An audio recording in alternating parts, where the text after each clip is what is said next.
came up short today. Feels like I fell 1,000 times. Nothing but doubt to flood my mind.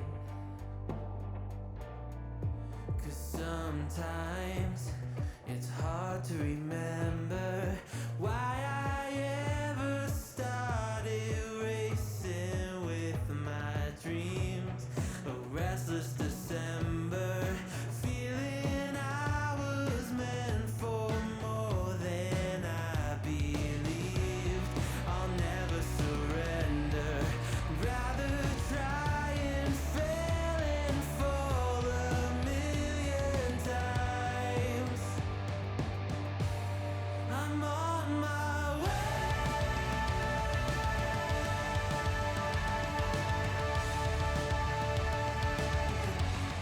I'm on my way.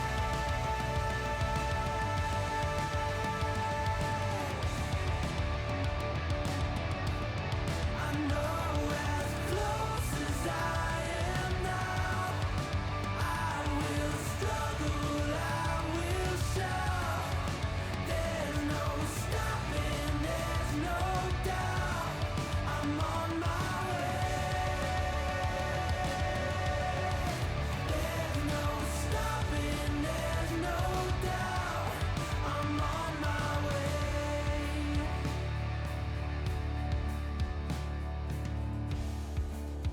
I swear I meant to do this.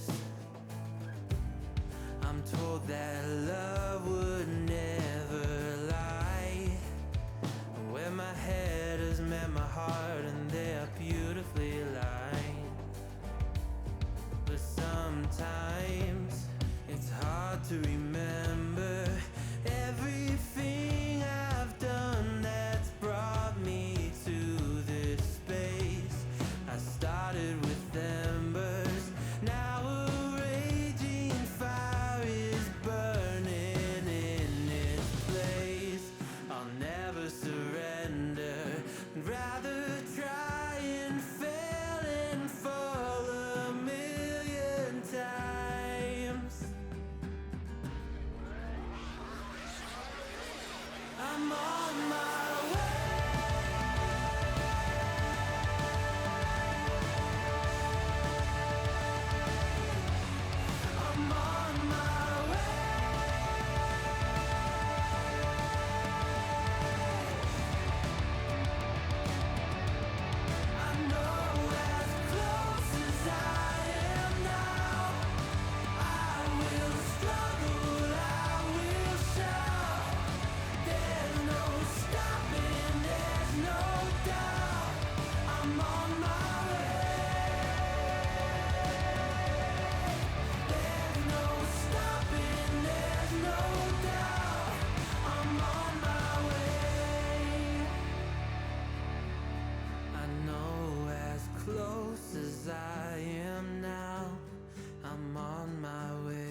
You don't see the clip? That's okay. Okay.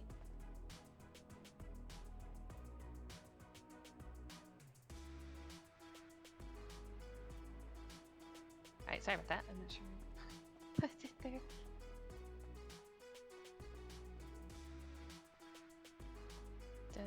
Oh, there you go. Hey,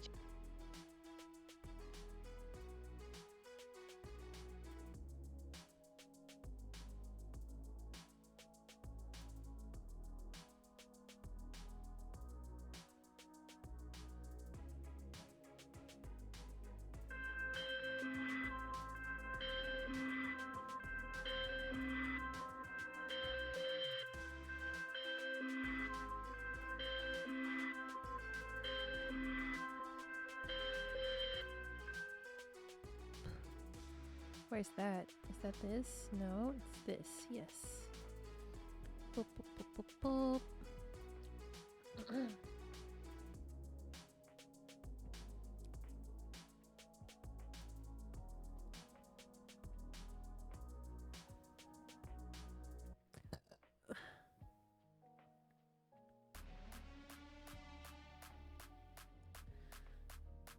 Oh, chat.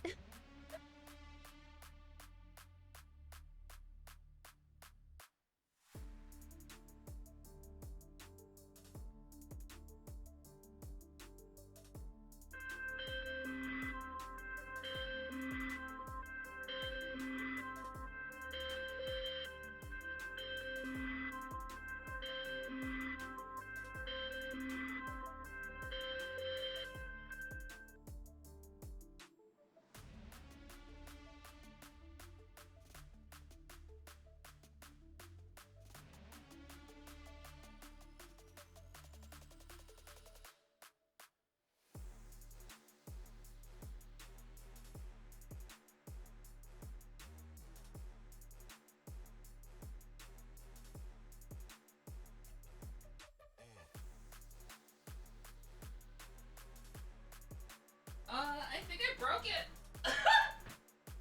I broke it. Oops. I broke my own shutout command.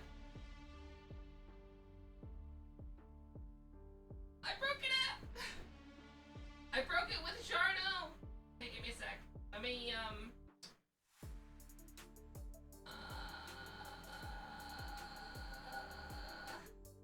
hey, let me restart this.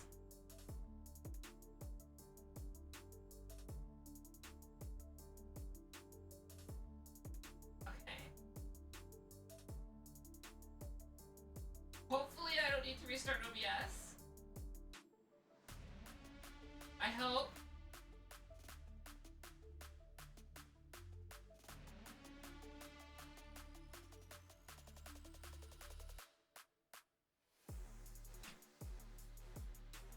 Let's try.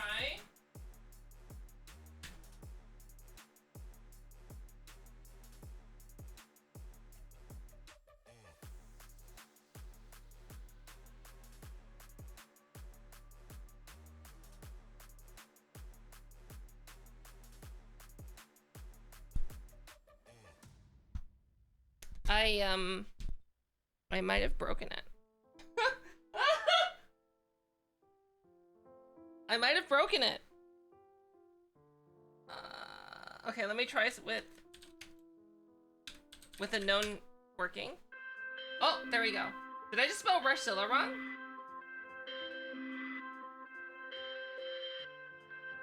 It's working. Oh, you can't hear any sound, can you? Why can't you hear any sound? I'm known for doing facial rigging and VR chat, making my own Unreal Engine application I can't hear the sound right now. Oh, I'm dumb. Oh, this camera. I see.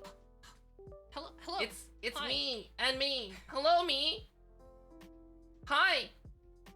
Well, welcome. Hopefully you had a good time with Zone, who was playing VR chat. Ready Player Zone. Thank you for... But if you don't know who Zone is, shouting myself out. So, I guess mods, please don't shout out anyone that's not a streamer. Or it'll break.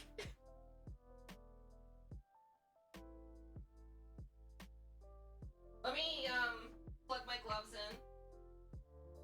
Oh. Oh.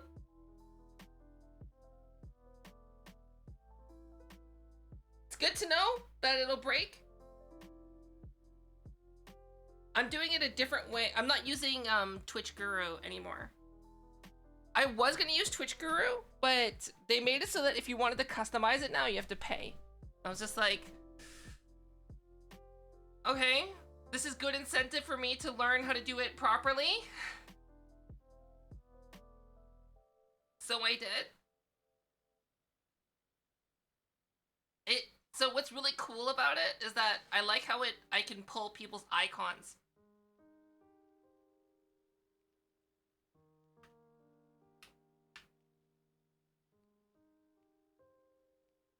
Yeah, I'm doing it a different way than what Sly showed me. So Sly showed me how to do it originally with Twitch Guru, right? And that's what I was using for the longest time. I am not using that anymore.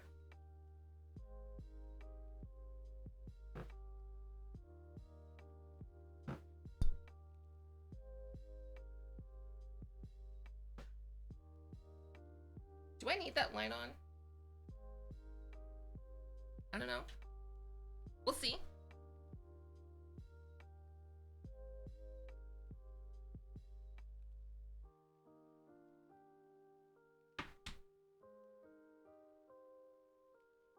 Uh-oh.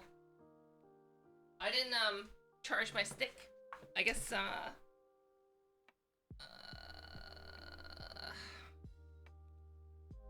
should probably do that.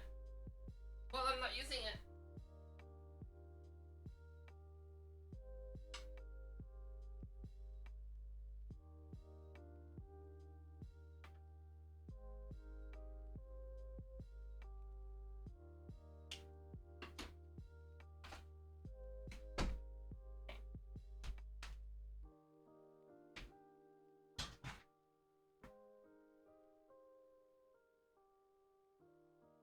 Hello.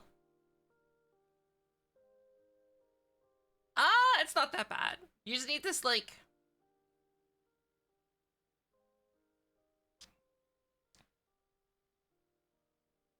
I have to sneeze.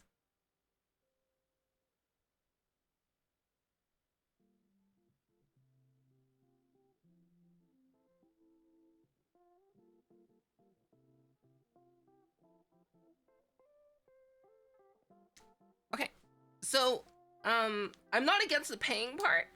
What I didn't like was that it asked for my Twitch credentials. And I didn't like that. Do you know what I mean? So previously you just had to enter your username and you could just basically make a thing for anyone. Right? But it's asking for my Twitch login credentials now. Which I'm like, maybe not. Maybe not. I don't want to give you my Twitch login credentials. Thank you. Well, because like it needed my Twitch login credentials to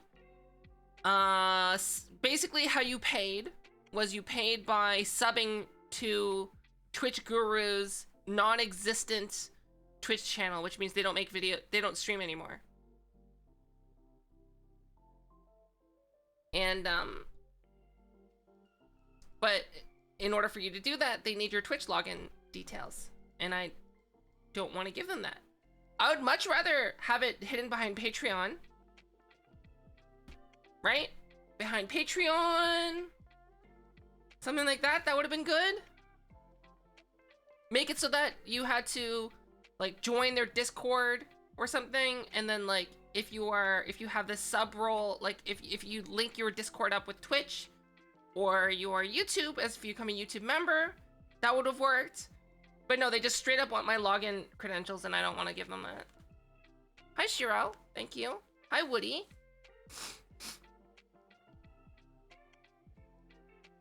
It was through API. Oh, Woody, I saw that you started streaming on Twitch.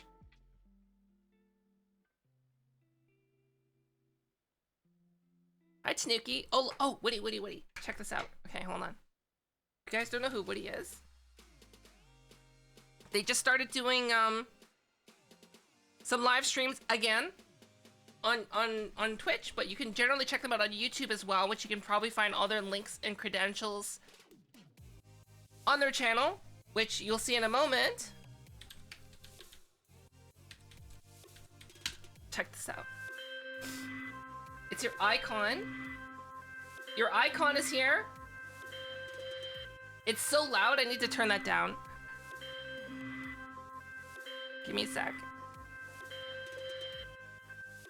Was we just copied over and look, it's Woody! All of the information from those bones, created controls in the exact right place for each of them.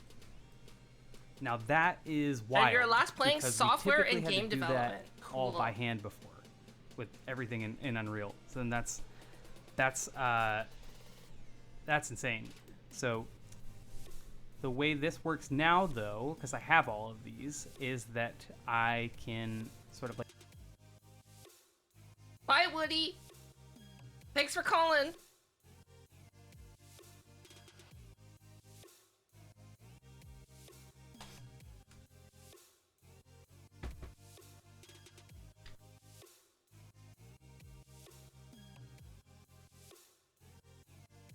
I said it so it only grabs a clip from the last 7 days. Previously, I had it so it would grab a random clip through Twitch Guru.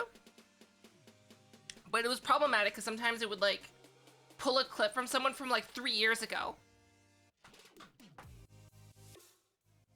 And that's not necessarily like representative.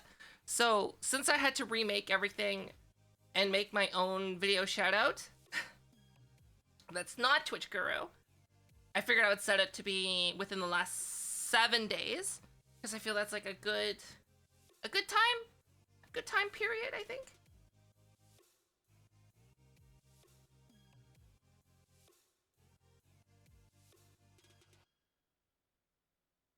I'm gonna be working on some other stuff. Do you want to see? Actually, I'll keep it a secret. It's not a big deal, but it's more things themed around this concept. Okay, so what brought me down this? What brought me down changing the shout out to this was actually because I was watching Zone stream and I took a moment to just like appreciate their stream layout. So what do I mean by that? Okay. I'm gonna do that. So this is Zone.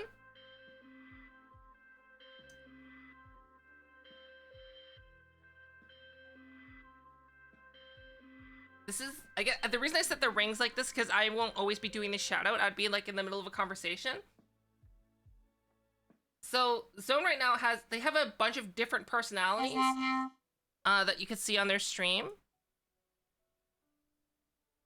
But let's just take a quick peek at what they do.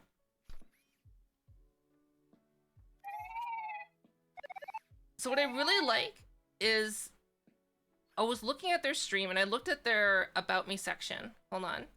What do you mean? It's a 50-50. And it's like this really cool like 90s retro aesthetic, right? Like these actually look like these came like something that I dug out from my attic, like from back in the day. Do you know what I mean? It's like, it's so cool. And then if we look at Zone's layout,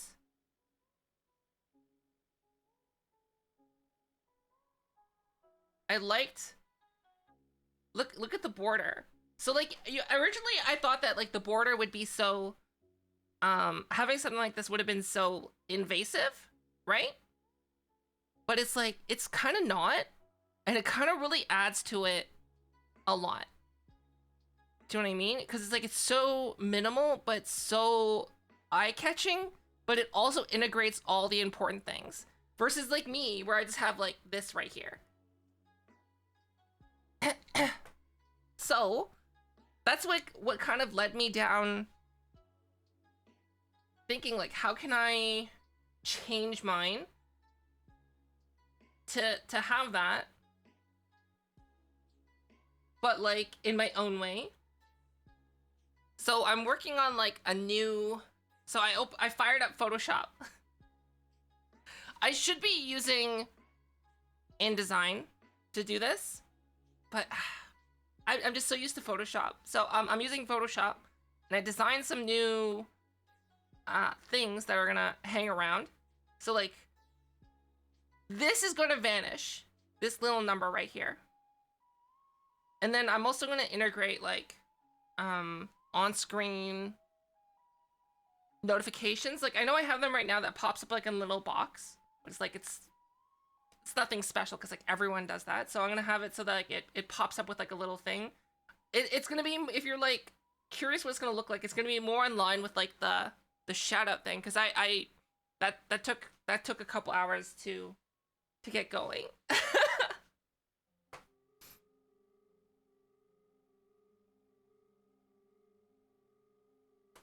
Crimson Savage, thanks for the follow. Hello. Am I gonna re-debut the new design? Probably not. I mean, I'll probably just do it. Just do it. Just do it.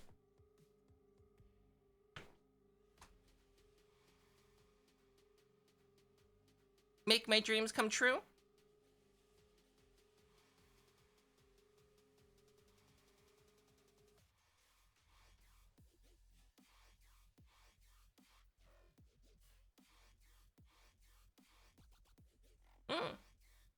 Hi, Panda. Don't let my dreams be dreams. Oh, I want to talk about the latest video that Mudahar did. I just started watching. How did I even catch on to Mudahar? I think I was like researching crypto and NFTs because I just wanted to better educate myself. And then I came across Mudahar's video, so Some Ordinary Gamers, and I just been gonna deep diving their channel, and I also came across their podcast, and he made a video very recently on something that I've also been feeling as well. Hi, Reindeer. It's the whole reaction genre. Right? So I think like we all know about reacting on Twitch. That it's like, you know, I think the common conception is like some of the top streamers will literally just like have their camera in the corner like this while like just playing an entire video, or they'll just be like eating, or they'll just like straight up just leave while the video's playing.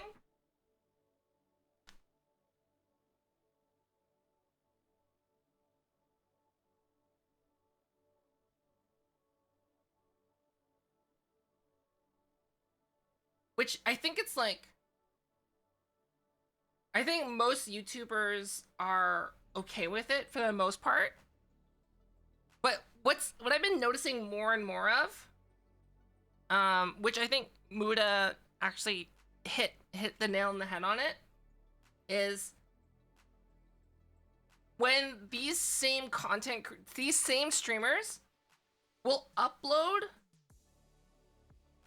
onto their reaction on the YouTube, and you're like, whoa, what about fair use, right? The thing is, like, fair use is only applicable, right, if the content's transformative and it doesn't steal the heart, right? It doesn't take away from the original. Do you know what I mean? So it doesn't substitute for the original. So that's why, like, movie critics can exist is because they're not taking the heart of the experience of the movie away. They're just giving their opinions, and they're not just like watching it in full.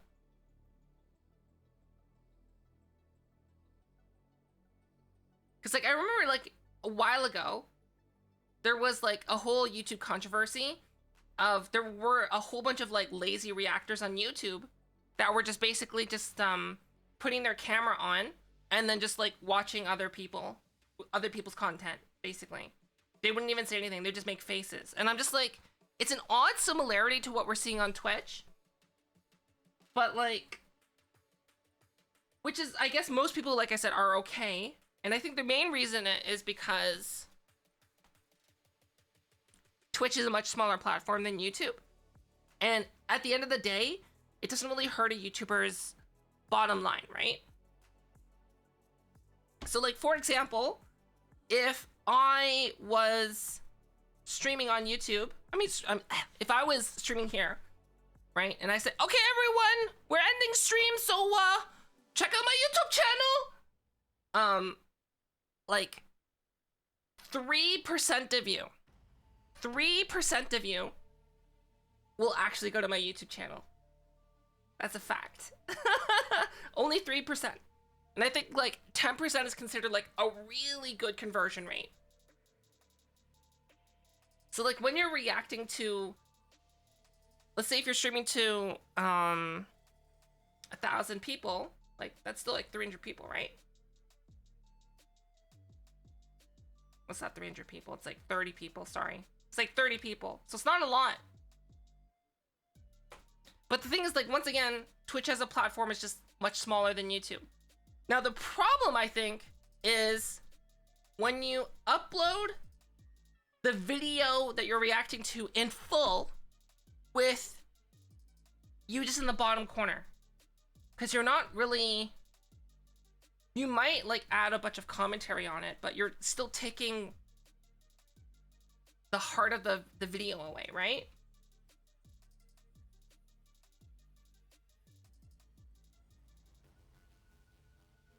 Because once you watch, the whole idea behind transformative content, right, is you're supposed to add to it, but also make it so that if you watched the original content, you would either get the full context or you would have a different experience versus just having your camera in the corner and then occasionally pausing, saying your 2 cents, and then unpausing, and then upload that entirety in full.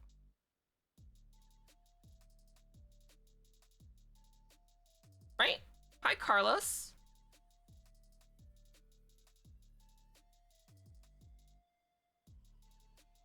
So, I'm gonna just like basically say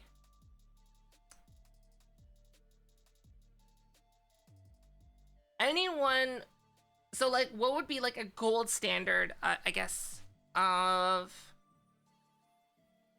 reacting to someone's video or content and having it being within fair use, which doesn't take the purpose of the video away. And I would say like Sunny V2,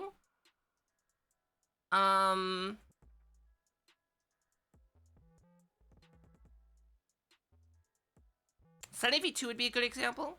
And I guess as Mudahar mentioned, also H3, like back in the day when they would react to specific, like very highly selected clips from a video and then basically take that like 10-second clip and then add in like 2 minutes of their own content.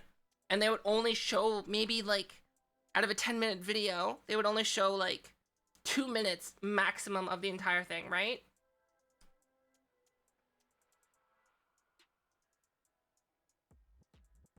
Oh, my hair is getting in my face.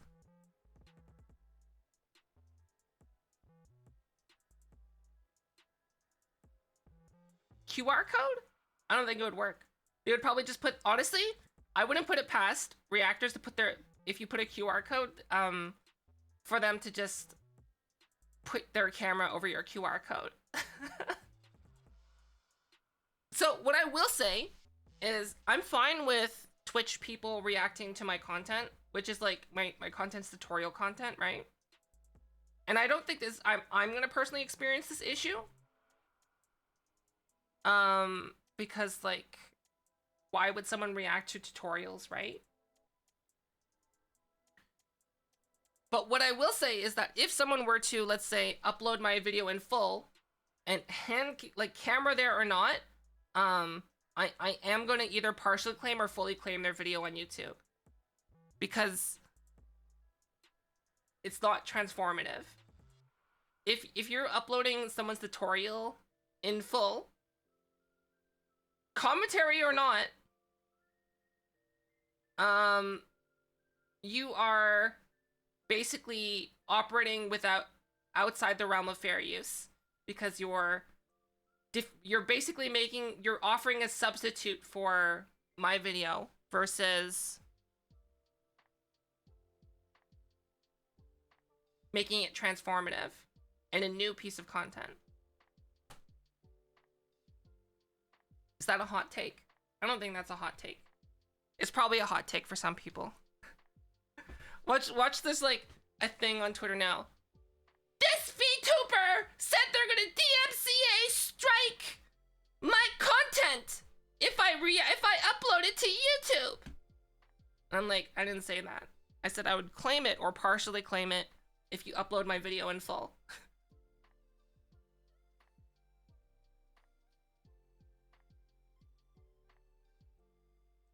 I'm fine with someone streaming it, right? I'm fine with that. Just don't re-upload it in full.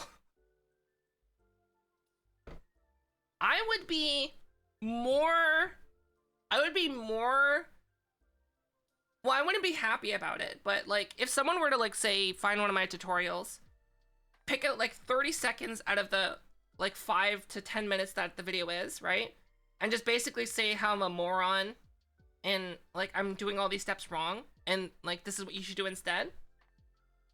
And their title's like, Thothamit is a fraud and a dummy and this is what you should be really doing, right? Like, that's fair use. I gotta leave that up, right? It's technically acting in bad faith and or breaking the law to try to strike that down, right? So reacting is fine on Twitch. Re-uploading is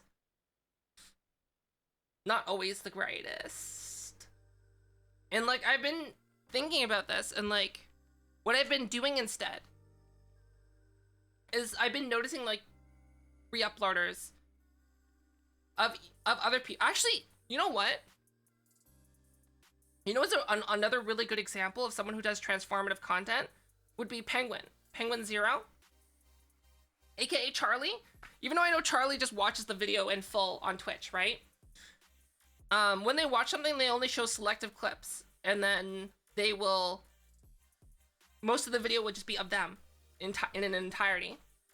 I think like Charlie probably does a pretty good job out of like the current Twitch people that are larger, but like I think people who aren't great is like Asmongold as an example, where they just have the whole video uploaded.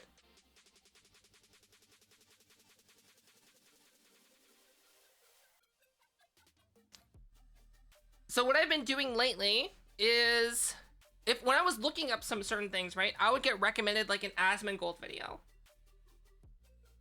of him reacting to someone else's YouTube video, and it's just the whole video in full.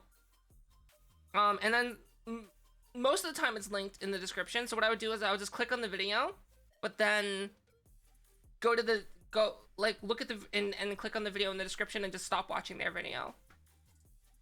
Which is, cause like, why should I support someone who's lazily reacting versus someone's actual video, right? And like, I'm gonna say that all 70 something of you that are here, you know, big splash I'm gonna make with the statement. I suggest that you do the same, because it will actively discourage those Twitch streamers from re-uploading content in that way. And it will support the original video creator. And you're like, wait, how is this actively supporting and discouraging? It's discouraging the the re-uploader, because it literally kills their analytics if you just click on their video and then click off right away. And then you're helping the actual original video creator.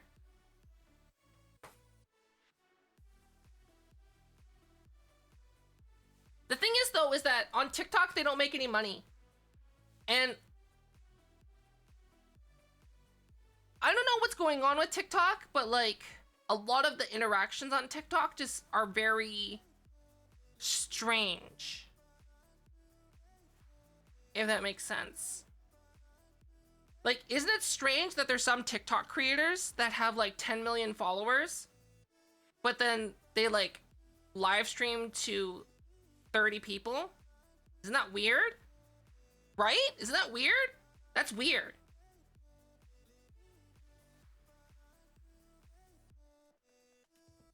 You can make money on, not really. Not really. You can't make money on TikTok. Like, comparing to YouTube or Twitch. The only time you can make money on TikTok is with brand deals, which means you have to be large with engagement. And that's it. Or you are within the top 3% of TikTok, and then they'll give you a small payout. That's it.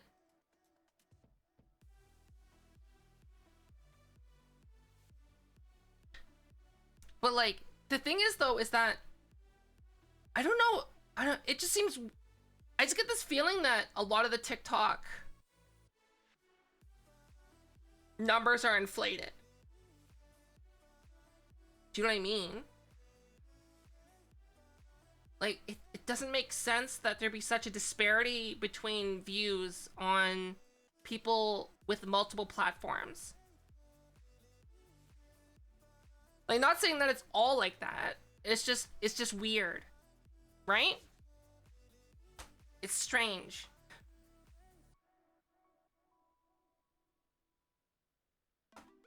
It could be that there's like no way to verify those things on TikTok, I guess. Kind of like the same thing on Instagram. There's like no analytic. Oh, I guess there are analytics, but there's no open analytics. If you know what I mean.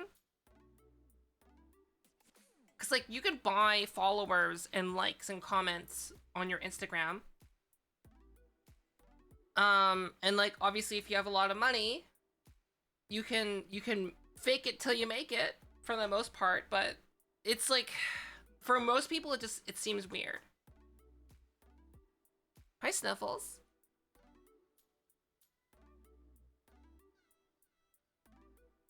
It's like, okay, so to give you that same feeling, right? That I'm describing when I'm like looking at really large TikToks. It's kind of like oh,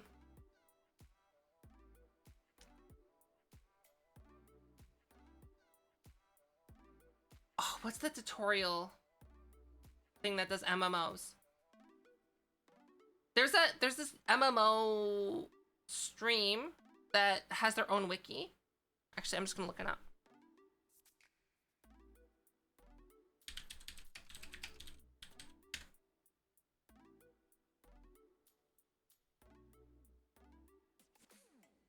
What do they do it on? What's that game called? Otherworld?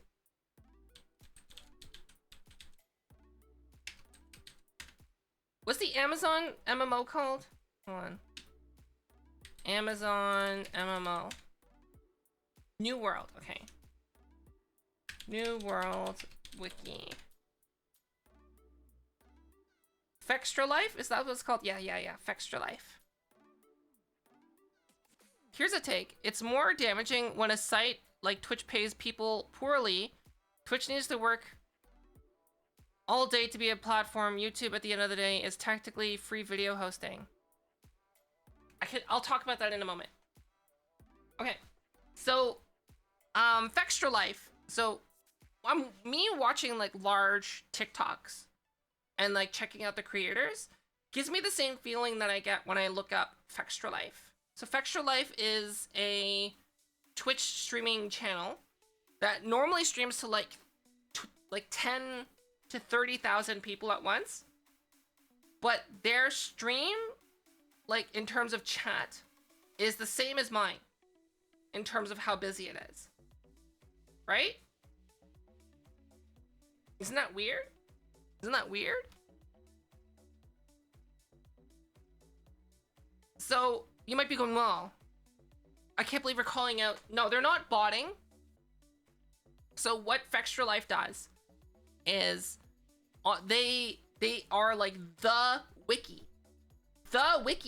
for a lot of games out there. So for example, if you were starting to play New World by Amazon and you wanted to know anything about it, you would go to Fextra Life's wiki. And what's playing on their wiki? Their live stream. So anyone browsing the wiki counts as a viewer on Twitch because they have their stream embedded on their own website.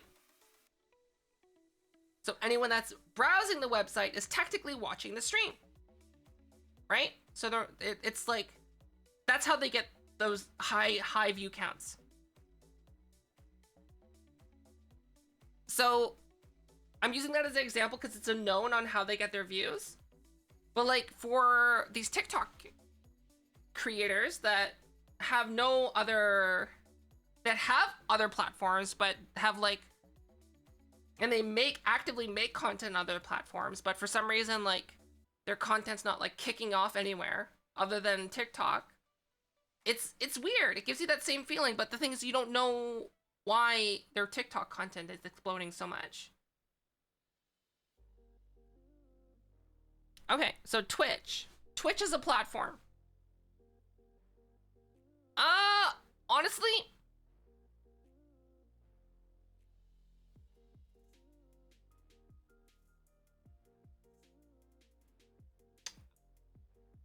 I think the sentiment out there towards Twitch from a lot of creators is worse than it actually is.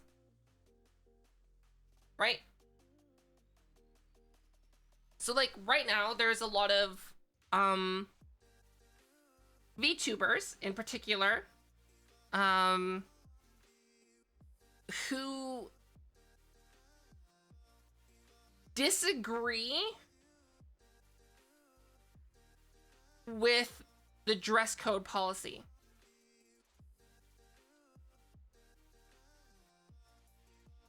So I think the issue with Twitch, but the problem with the dress code policy is that it's clearly defined but not easily enforced. So Woody, I'm gonna say that the issue with Twitch is not the money. The issue with Twitch is the lack of consistency, communication, and transparency.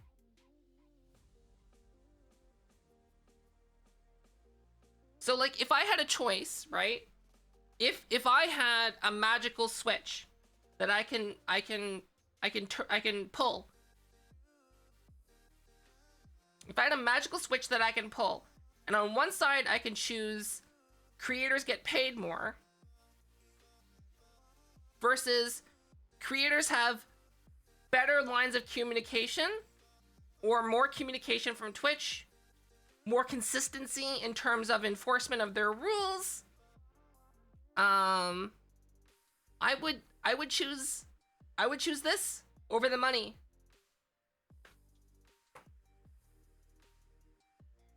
Because like think about it this way. I know a couple content creators on Twitch that I've interacted with that I like, who have recently gotten temp bans, have been threatened full bans for their outfits being too revealing. Like, do you know what I mean? Like, basically, they're wearing, like, a bikini. Outside of hot tubs, pools, and beaches? Outside of that category. Which is like, yeah, I get it. It makes sense. You're getting banned for breaking the rules. But here's the thing. There's so many other creators out there who are not getting banned, who are doing the same thing. And it's so weird that, like, larger content creators on Twitch are being treated very differently and are allowed to just basically consistently break the rules. Or there are other smaller or same-size creators who just get completely blown over. And it not only is frustrating to watch and experience, but it's also confusing to anyone else out there who is, like, not sure what the actual rule is. So I was talking to another larger streamer, and I was telling them, it's like, hey, because, like, I normally don't reach out to people, but I in particular really like this content creator and what they do. And so I reached out to them and I said, hey, I think your model is breaking the terms of service. Here is the exact reference. Here it's highlighted. And, like, they understood, but at the same time, like, they were like, but why? Because they exist in a sphere where their peers have gotten no punishment for doing exactly what I'm saying, hey, I think you're breaking the rules. Right? And they gave me examples, and I'm like, this is true. This is really true. But, like I said, my argument was, why risk it? But that shouldn't be an argument case of why risk it. Why instead just go look at all these other people who've gotten banned. But instead they can go look at all these other people who haven't been banned for what I'm doing. Right?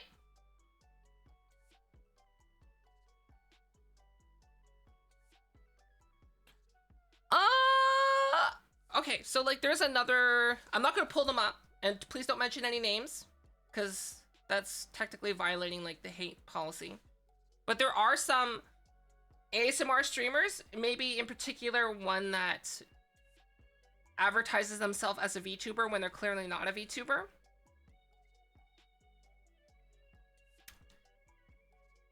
Who wears, like, just enough clothing to operate within terms of service. They do completely comply with it, but, like,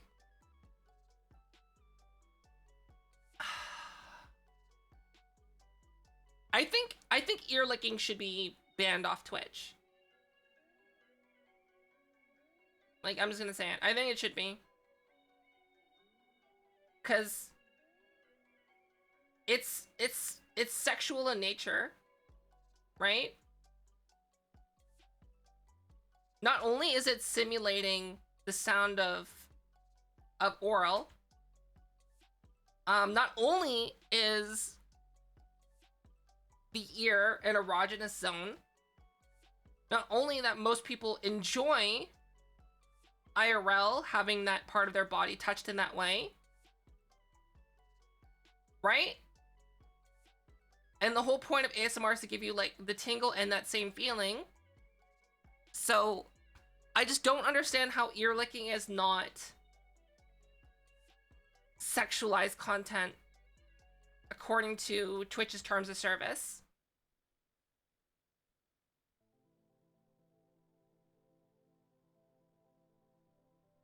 Like, I'm fine with all ASMR, because personally I don't like ASMR myself, because I find ASMR, I don't like the feeling it gives me. But, like, I just never understood the ear licking thing. Especially, like, some of the ear licking streamers where they will hold the microphone in such a way and go like this as they're licking it. Do you know what I mean? It really should be... Okay, like, for example, very recently there's this whole, like, controversy about, like, ada ada, right? People are saying ada ada. Saying ada ada is not banned. But the people that have got slapped with a ban for saying ada, who are also happen to be VTubers, basically were like full on like moaning into the microphone as they were saying that. Hence, they're sexualizing it. So if Twitch is being like, yo, you can't sexualize this, then why are they allowing ear licking? I don't understand.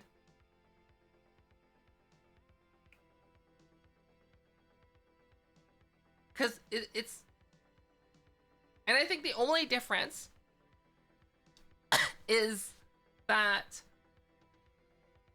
see, the thing is, like, with the lack of transparency from Twitch, right? With the lack of communication from Twitch, we're only left to speculate, which is the problem.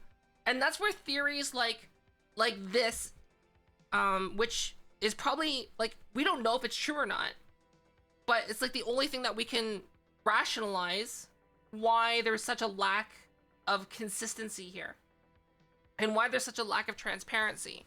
So I have been hearing some people say, well, the reason they're banning sexualization of ara is because most VTubers will do it for channel points, right? Which in the end doesn't net like Twitch any money. Whereas ASMR streamers get tons of money, whether they're, you know, redeeming it or not, or some of them will specifically make it so that you can donate to get ear licks as well. And that's when you give bits and subs, that will basically give the money to Twitch. See, that's what people are talking about. But, like, we don't know if it's true or not. But, like, it would be bad if Twitch were to come out and say that ear licking is not sexualized, right? So there's just silence from their part. So we are sitting here speculating, coming up, putting on our tinfoil hats, and trying to figure out what's going on.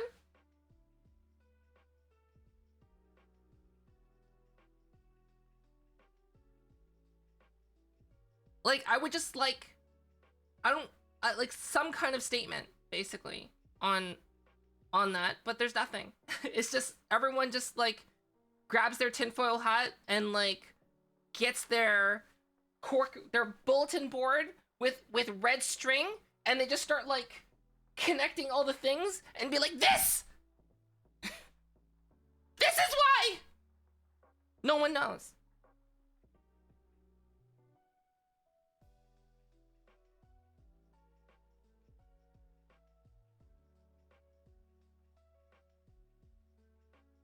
But the thing is though, right? Here's the thing. The issue is not whether it's enjoyable, right? Because if the issue was it's enjoyable, then like, right? The issue is that there's a lack of consistency and transparency within the rules. Twitch has banned people for breaking terms of service for sexualizing something, right? As simple as saying ada in a sensual way, but they're not banning people basically deep-throating their microphones while licking it. So basically, by Twitch not banning that, or making a statement on it, it's basically them saying that that's not sexualized, or that sexualized content is a-okay.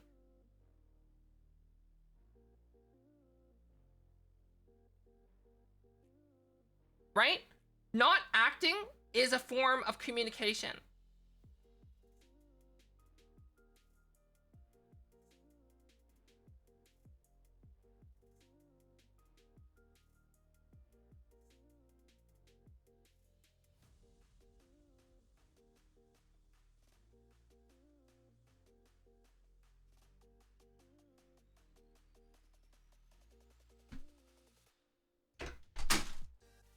Oh shit.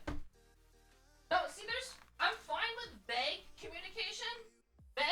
Vague communication is fine, right?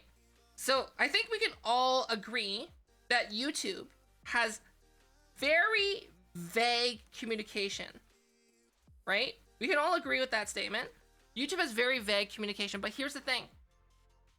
YouTube actually takes the time to make public statements. They take the time to reach out to creators. And YouTube is like 100 times the size of Twitch. Like Susan Wojcicki, the CEO of YouTube, will answer people's questions, will appear on as a guest on YouTubers' YouTube videos to answer their questions.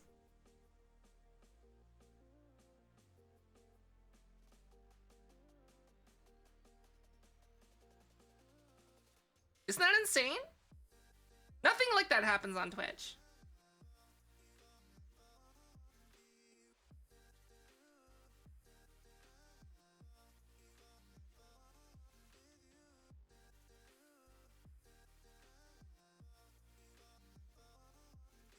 But here's the thing, is that sexualized though? Right? So for example, this increasing in size, is that sexualized? I don't think so. I have it there for comedic purposes, and I am also operating within Twitch's terms of service by being fully covered.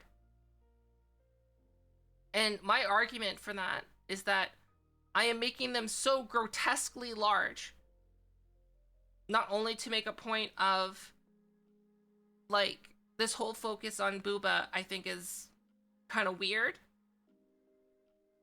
But also, there's no direct,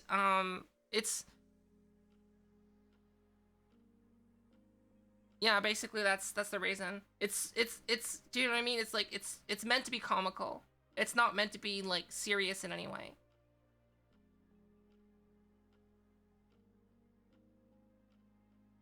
But the thing is, like, they could selectively answer questions, but they don't. Right?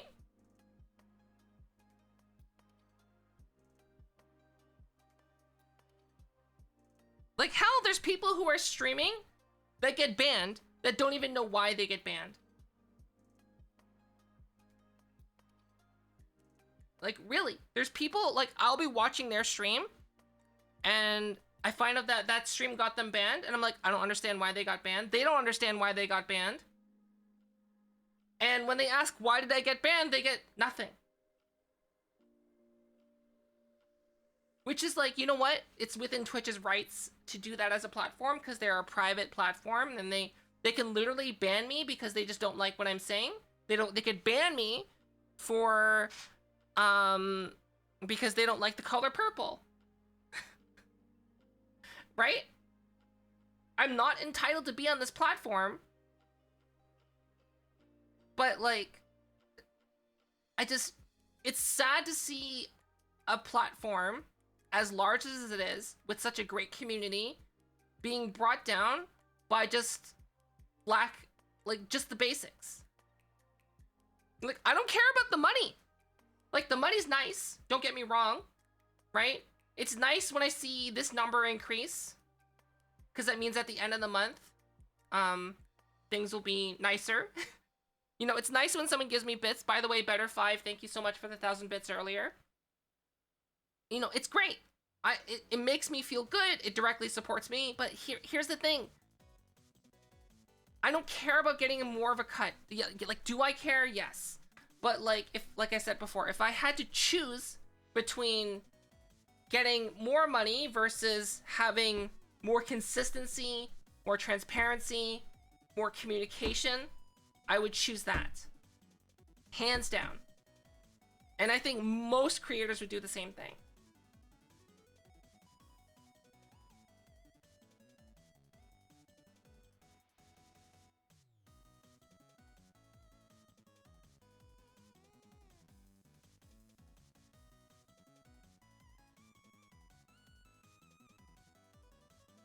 No, the thing is, right?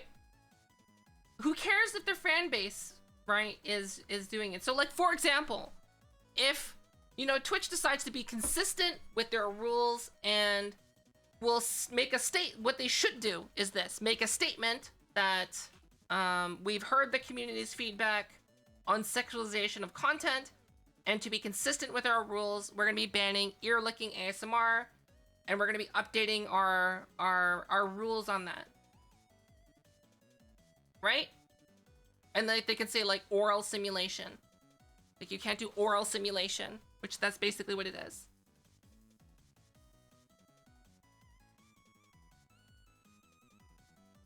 Obviously there's going to be pushback. People that like that kind of content are going to push back. But the thing is that it's consistent, and it'll be better for the platform overall. Because if there are ASMR streamers out there that only rely on ear licking, and that's it,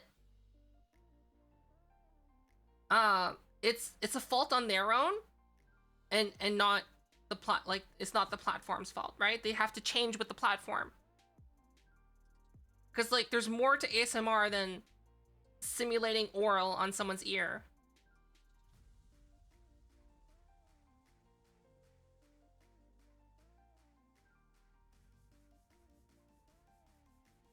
See, like, here's the thing. I can say ara ara. That's fine. I just can't moan while I'm doing it.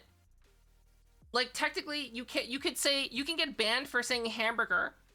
You're not getting banned for the word hamburger. It's how you say hamburger. I can moan hamburger, right?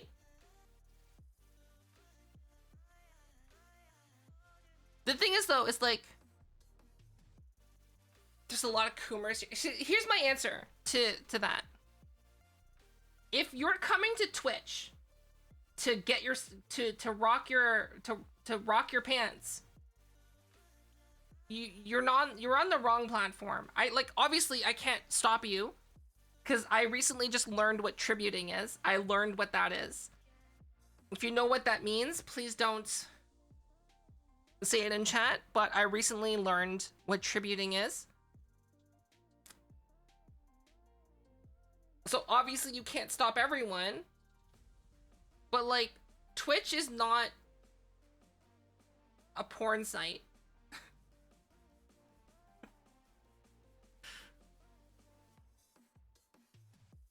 Basically. It's not. Right, we're here to interact with the audience in terms of having a conversation, or the main focus of this platform, playing a game. That's what Twitch is about. Playing games. Just chatting is like a niche that just arose out of Twitch, right? But like, it wasn't the core focus of it, because there wasn't too long ago where large Twitch creators would get messages from their partner managers saying, hey, can you play more games and stop chatting?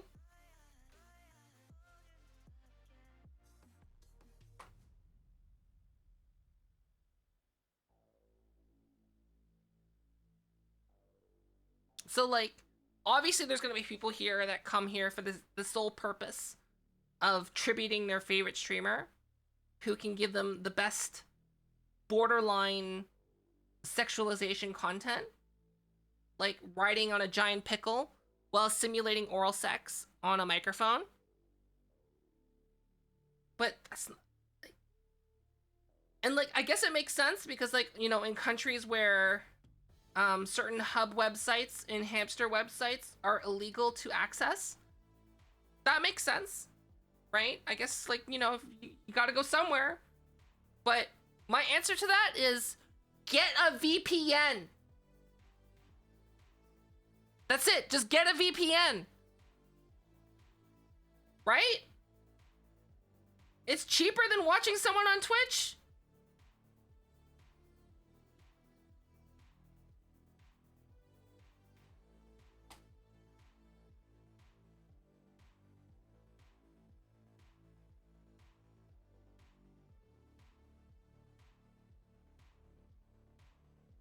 It depends on the context.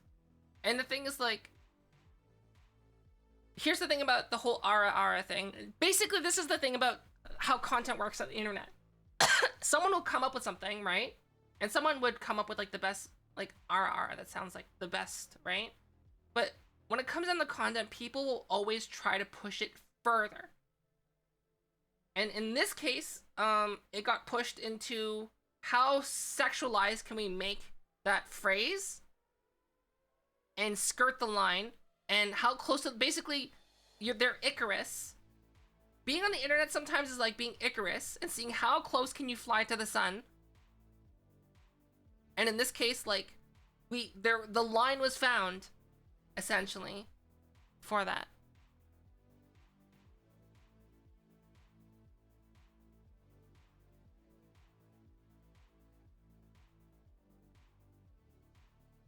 Right?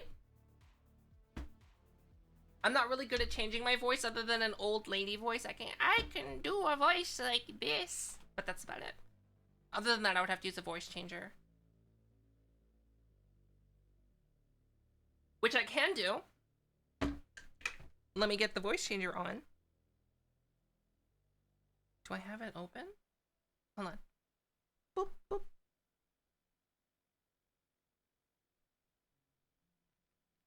Is this it? No. Is this it? Oh, this is it. Okay.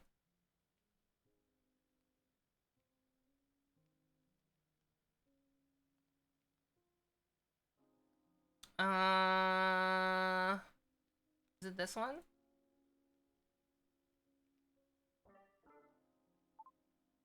Hello. Oh. You can hear me both at the same time?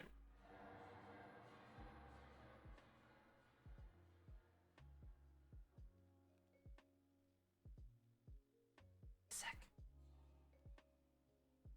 What's a good one?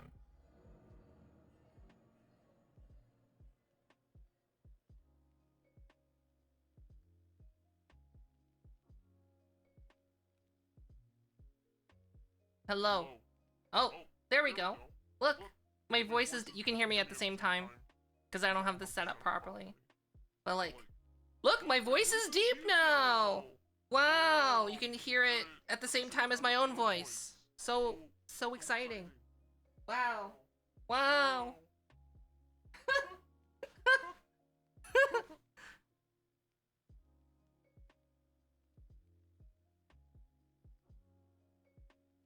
No, it's because I have my setup is different. Like, I would have to use a different microphone. Hold on. Settings. I could probably use this. Okay, hold on. Hello? Oh, there you go. I'm not gonna sound as good because I'm using my built-in mic. I don't even know where it is. Is this it? Yeah, that's it. Okay, there you go. Wait, there has to be a better one than this one. What about this? How's this one sound? Oh, that sounds bad. Ogre? Hello? Oh. Wait. I think there's one called Titan. Yeah, this is the one I want. Hello? Oh, wait. What if I pitch it down like this? Right? Hello? Hello? I am changing my voice! Is that good? I sound like the guy from Saw? Wait, can I make my own? Oh, wait, okay.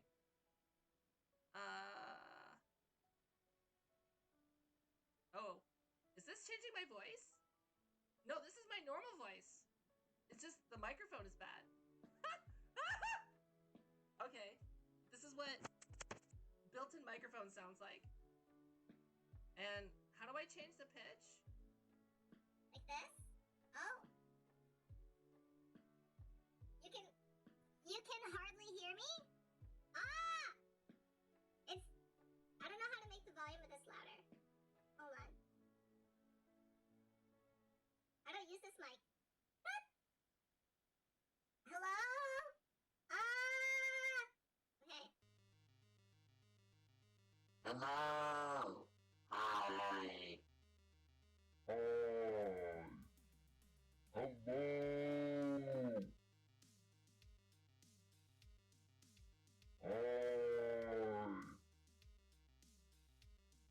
Is this good? Good? Is this good? Hello? Am I loud now? Can you hear me?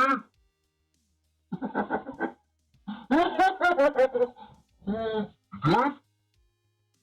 Is this quality? Good? Is this me from now on?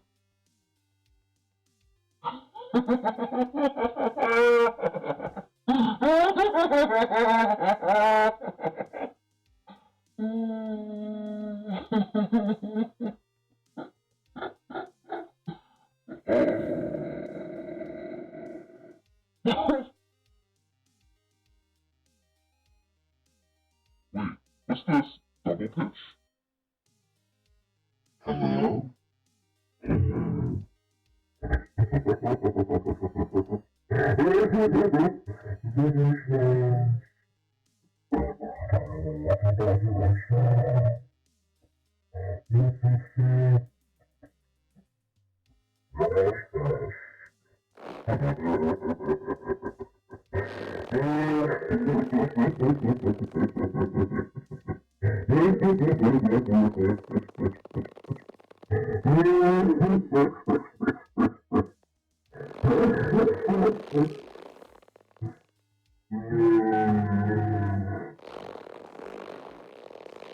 Huh?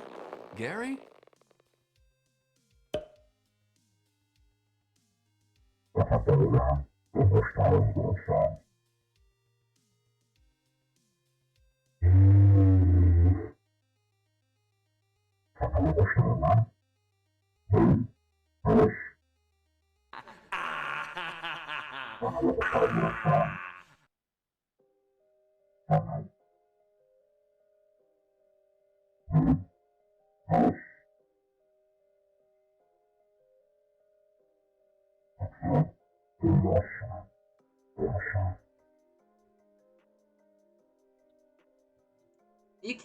You can't even understand me.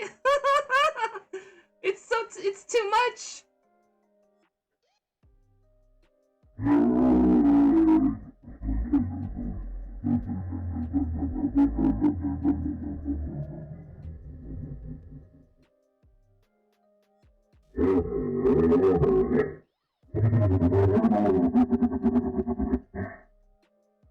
Oh my god, I just thought of something. Wait. What if I did my RRA like this? So RRA.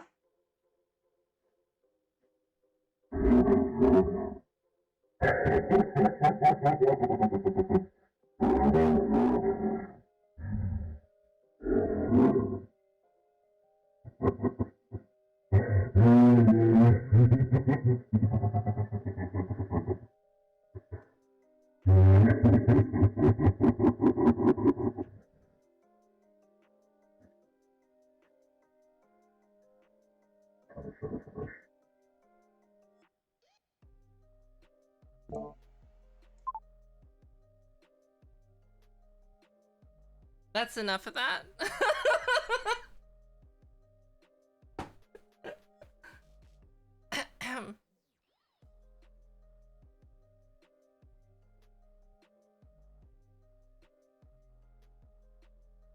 Ara. That's what I was saying. Oh, like I couldn't even understand what I was saying. And I'm guessing that no one can understand what I was saying too, because I was saying things and I'm like, can you understand me? And everyone's just like, this is the voice of Wide Fofa.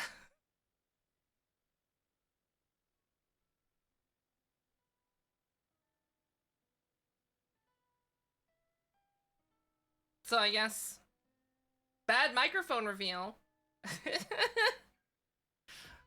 When I turn the voice changer off, that's what my voice sounds like with the built-in mic. Which is like, I don't think I've ever used like a really, oh, I guess I have. Because I guess the Vive mic is also a bad mic.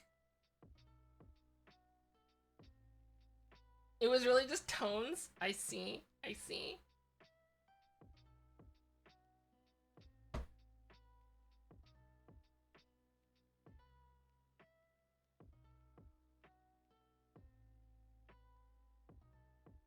Oh, I got contacted by.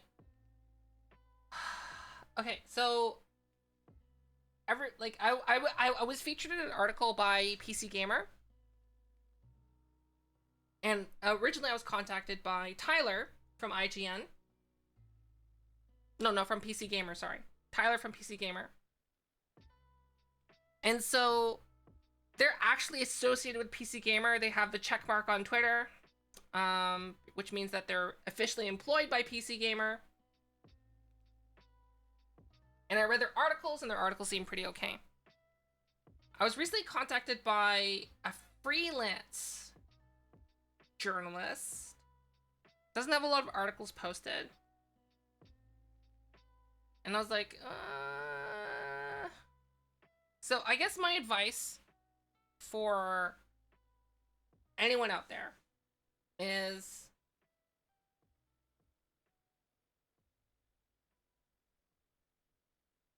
because initially I didn't want to respond, or I wanted to say no. But what I'm going to do is I'm just going to reduce it to... Because, like, if it's an article, right? There doesn't need to be a voice interview. So I'm talking about being contacted by someone else. There doesn't need to be a voice interview. There doesn't need to be a video, because it's going to be an article. So, if I keep it to Twitter DMs, because that's how they reached out to me, then, like, there's a record, I guess is the best way to put it.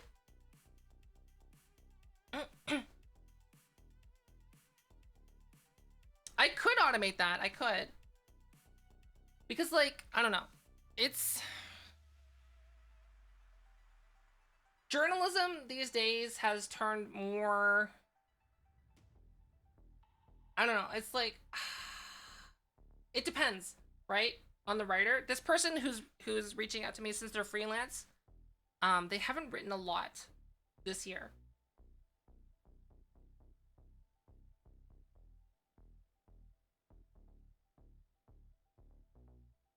And since they're not officially signed with a publication, right? It's just like, I don't know.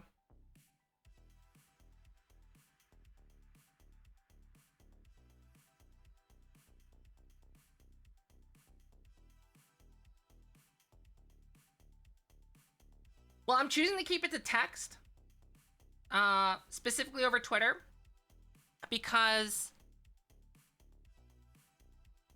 Twitter DMs can't be altered, right? So here's my thought on this, is that best case scenario, it's gonna be like just an article that has me in it on a large publication written by a freelancer. Most likely scenario, it's just gonna be a regular article. It's like, it's okay. You know what I mean? Like one of those ones that you get a notification on your phone, you quickly flick through it and go, oh, okay, and that's it. Worst case scenario, it's like a hit piece, and they're just looking for someone to become the lamb to the slaughter. So, covered my butt.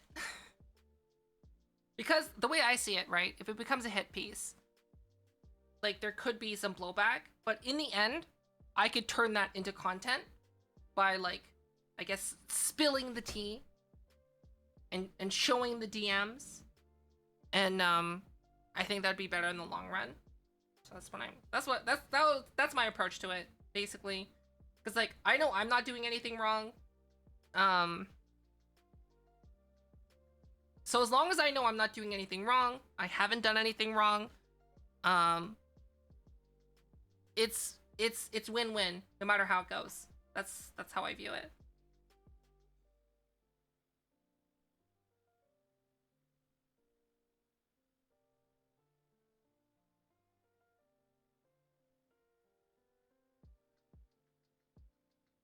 They linked to me though, and they added me on their Twitter, so that's fine. But yeah, it's win-win. I don't mind being like like the worst case, the worst, I think, most egregious forms of articles out there, like the examples you can see happening right now in people's minds, is like, for example, that Vogue article about Johnny Depp, Amber Heard. It's like that article says so much without saying so little. Holy shit. The Vogue article on the Johnny Depp Amber Heard trial ignores all the events that has happened in the trial. Doesn't talk about any of the evidence or any of the testimony. And basically is like 5 paragraphs of because woman we need to believe.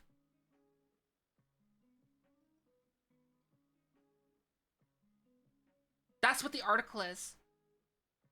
Because woman we need to believe.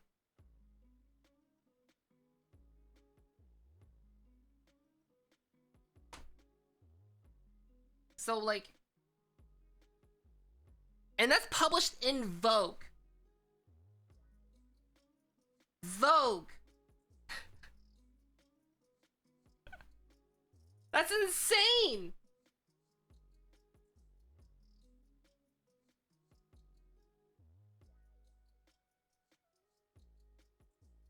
Hi, Lord Apple.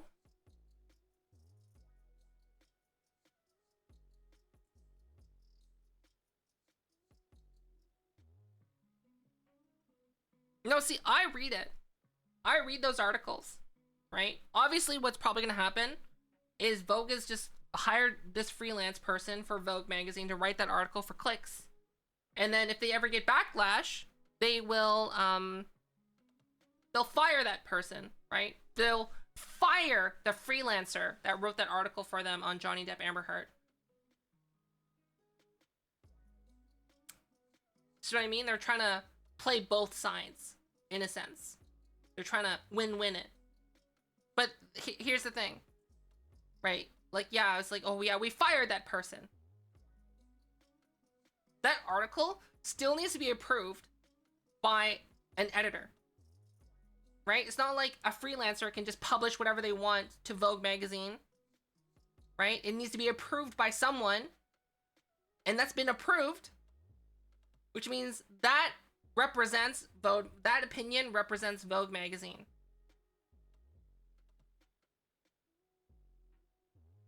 And so what I do is I read those articles, and then I go, oh, I see. I can no longer trust you as as an accurate source of anything.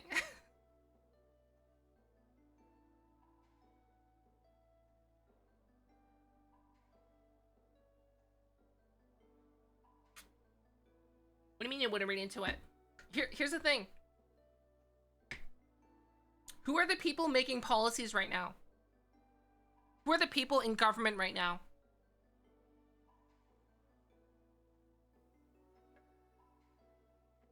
Boomers. Gen Xers. Are boomers and Gen Xers watching Twitch? Are they watching YouTube? Are they taking the time to watch the trial live? No. What are they gonna do? They're gonna open up their favorite news publication. They're gonna watch their favorite news program to get the gist of it very quickly. Right? So it still makes a difference.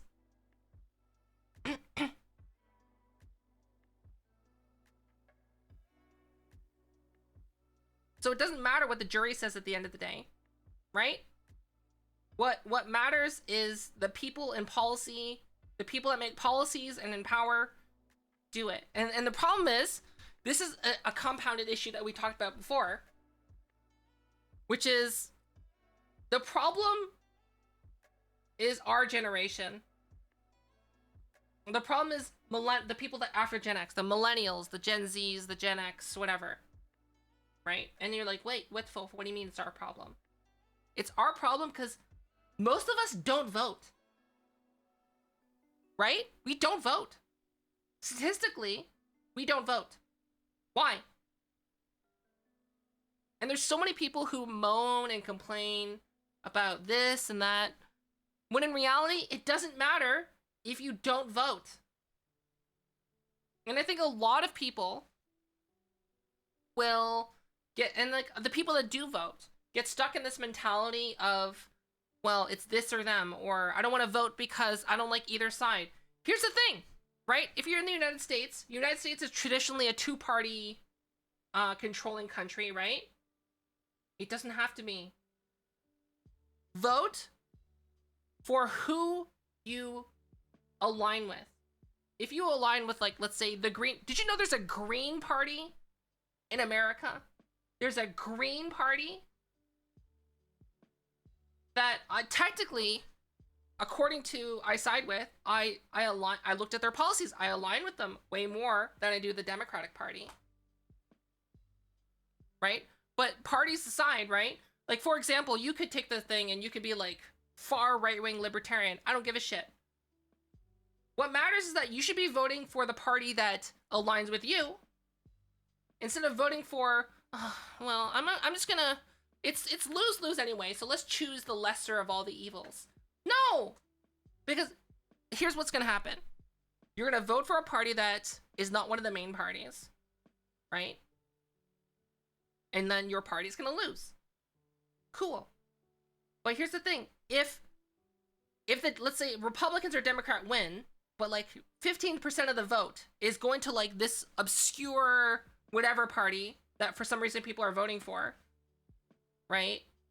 It's in the control, it's in the party's best interest. You know that next election cycle, they're gonna be targeting those voters. One of the parties it will be, right? So if it's the Democrats that lost, and they're like, how do we get more votes? Well, look at this Green Party. They're going to shift to try and get those Green Party voters. If it's the Republican Party that loses, and they see that 50% of the votes going to this Libertarian Party, you know that they're going to try and get those votes. Right? Next cycle. It's not about this cycle, it's about next cycle. Right? Voting is not one of those things that's like a quick, I feel good, I got whatever party in power. No, it's about voting for what you think is right, having your voice, and one, if you don't vote, you have no say and no rights, in my opinion. If you are able to vote and you choose to not vote, you're a moron, and yeah, you're a moron, and you should not ever speak on anything political ever until you vote, if you're capable of voting. Number 2, voting doesn't have to be about choosing the lesser evils for the reason that I said.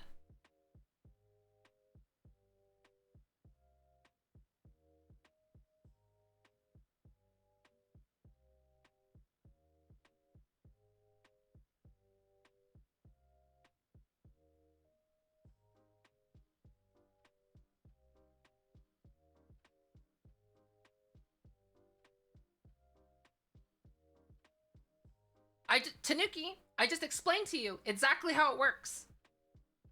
You don't have to vote for the one of the two parties. Vote for the party that you align with, right? Because statistically, if enough people vote for outsider parties, next election cycle, right, it might not be apparent, right? So for example, like, I'm just going to use the Democrats, right, as an example. Let's say... Actually, no. Let's say there's the Red Party and the Green Party. right? Red and green. And then there's the purple party. So let's say that the red part, let me open a notepad.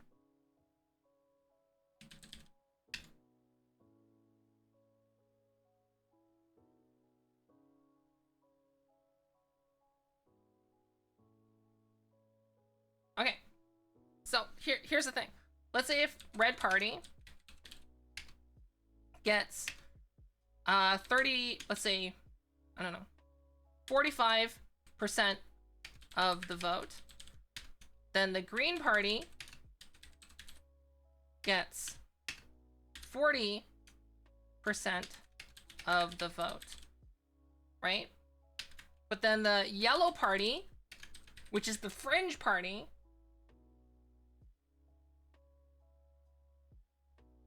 gets 15% of the vote.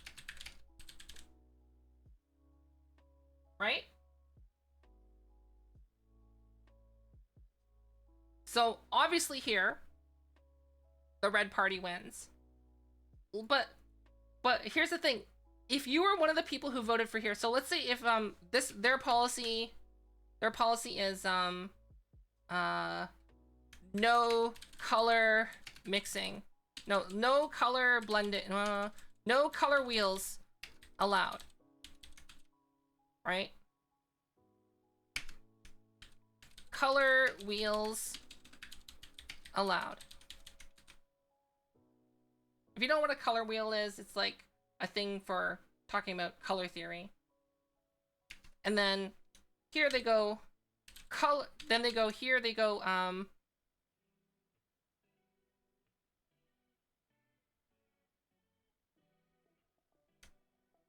only color wheels that show okay. Okay. Hashtags hello. So here's an example, right? If you don't know what a color wheel is, give me a sec, I'll show you.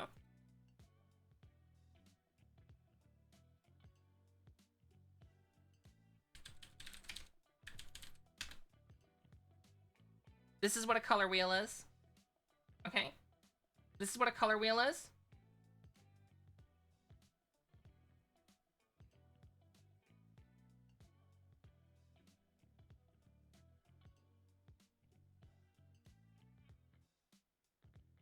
So this is what a color wheel is. So we're talking politics here in a way that we're not, because like I said, it doesn't matter what political party you align with. I don't care if you're left wing, you're right wing, you're authoritarian, you're a communist. I don't give a shit. The only thing I give a shit about is that you vote. That's the only thing I care about. We're not here to argue politics, but what I'm here to is to talk about theory and basically why you should vote and why you're a moron if you choose to not vote. Okay. That aside. So let's look at this. So this election cycle, red party wins 45% of the vote. Their stance is strictly on no color wheels allowed. Green party, 40% of the vote, color wheels allowed. And then the other 15% of the vote goes to the yellow party, which didn't win. They didn't get any seats in Congress or Senate. And they say, only color wheels that show secondary colors are allowed. Well, here's the thing. Wouldn't it be in the interest of the Green Party to either partner with or adopt some of the Yellow Party's policy next election cycle so that they can edge out the win? Because here's the thing. That's actually what happens. That's what happens in politics. Right?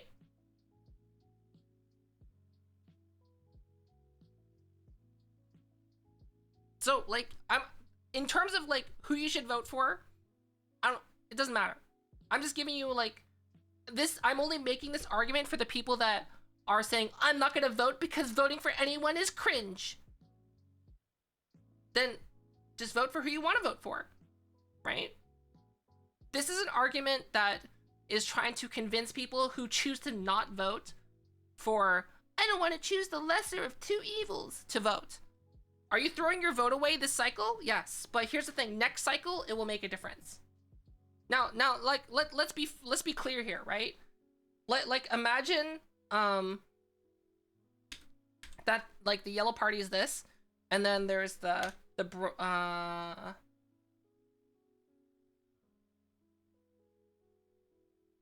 purple party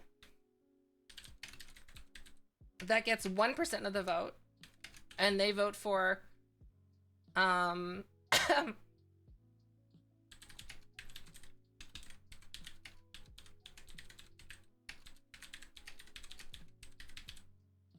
right?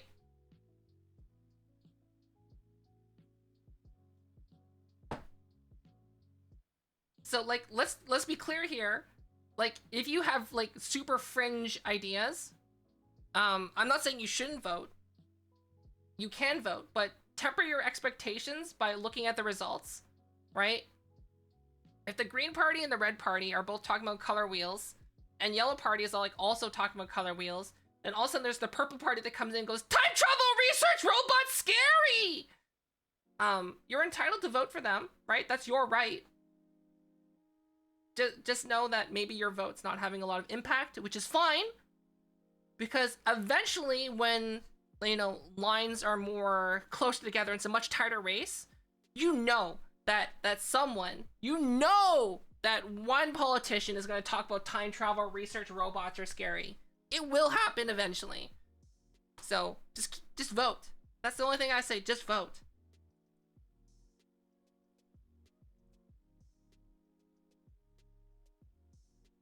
Yes, exactly, Janitor J. The website is isidewith.com. Very good website. And the thing is too, it's really fun because fill out I side with your own country, then select a new country. And you don't even have to fill out new answers. It'll tell you where your political leaning is in other countries. Isn't that crazy?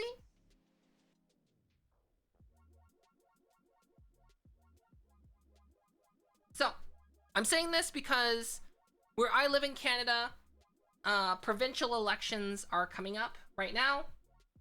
I know there's a few people I know IRL who are choosing to not vote. And I've told them that you're a moron to their face. And then some of them got angry and some of them went, yeah. Yeah. And I'm like, just vote. I don't care who you vote for. Vote for the poop party for all I care. Hell, if you want to start your own political party centering around pooping, great, do it.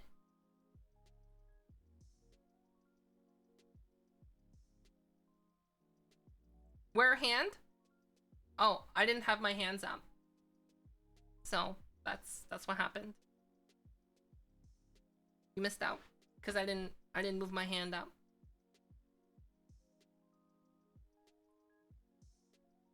I think pooping should be illegal. Wouldn't it mean that, like, if pooping was illegal, then wouldn't people not poop? And then, like, people would just get sick and die?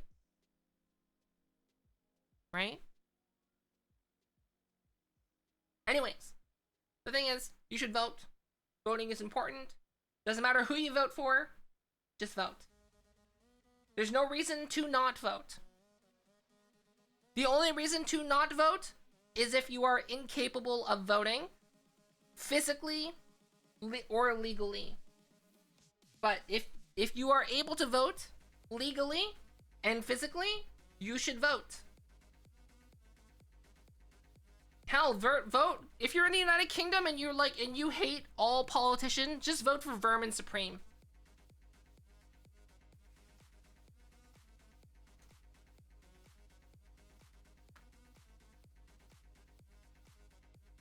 Vermin Supreme. The politician that wears a boot on their head and sprinkles glitter on other politicians.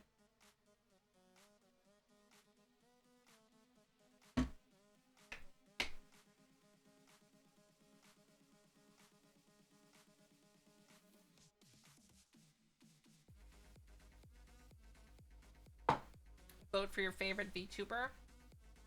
Who would be my favorite VTuber other than myself or Sly?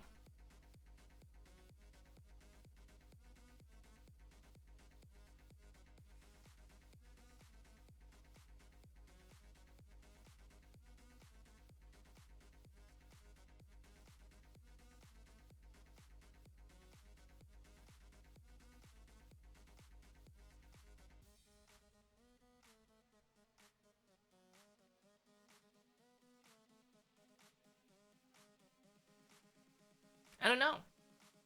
I really don't know.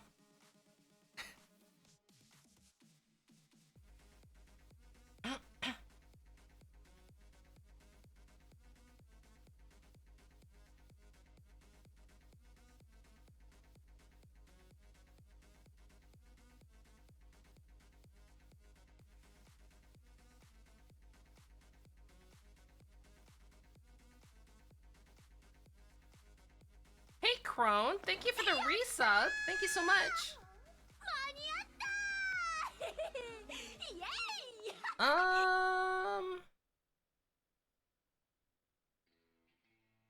Let me check my YouTube.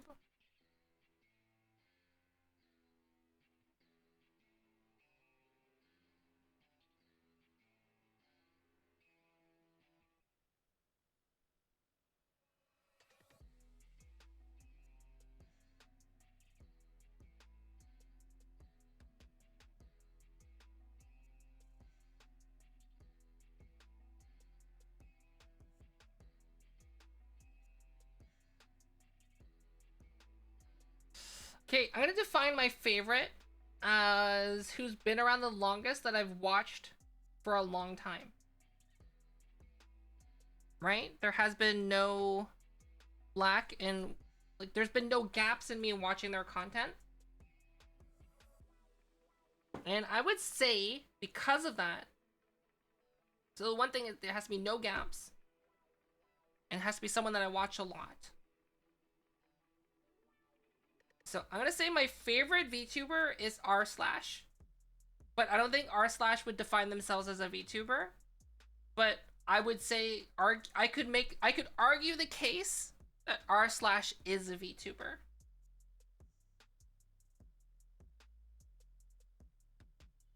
Right?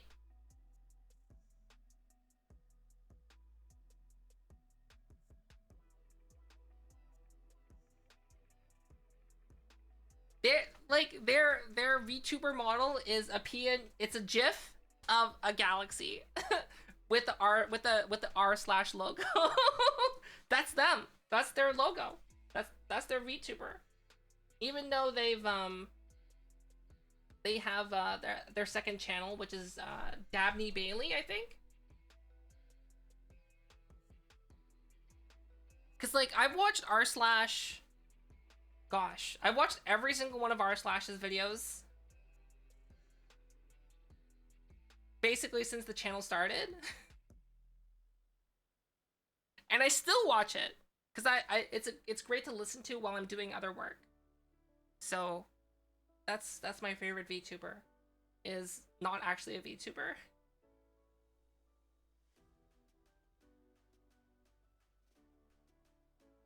There should be, I don't know if there's enough room in there. I guess there would be.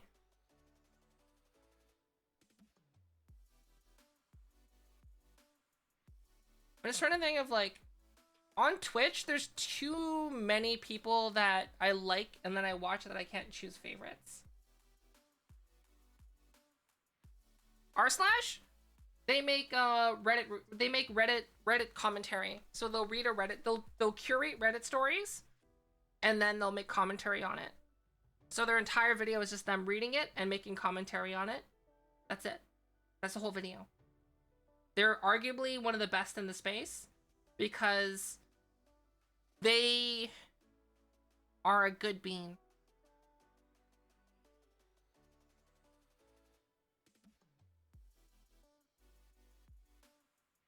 Yeah. Let me get a scummy link for you. Hold on.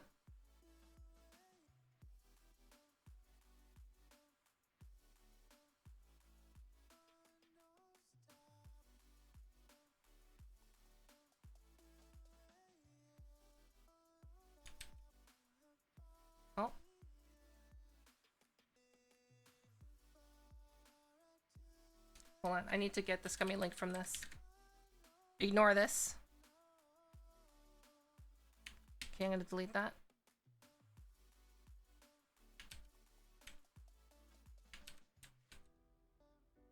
Okay, there you go.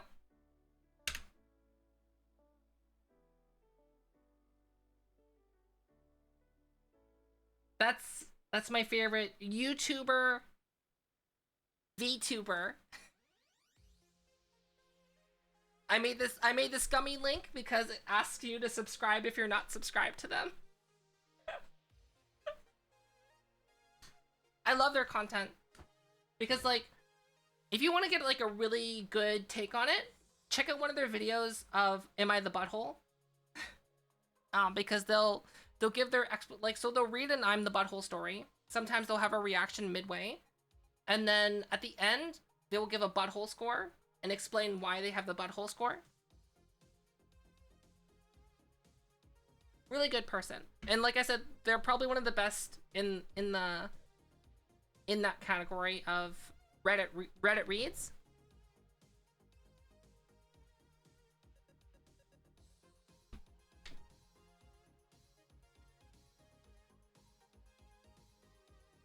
In particular, I really like his curation of the Reddit stories that he finds. And what I also really like is that he always credits the original poster. Which I think is super important to also credit. I have the feeling they might also ask for permission, but I'm not sure.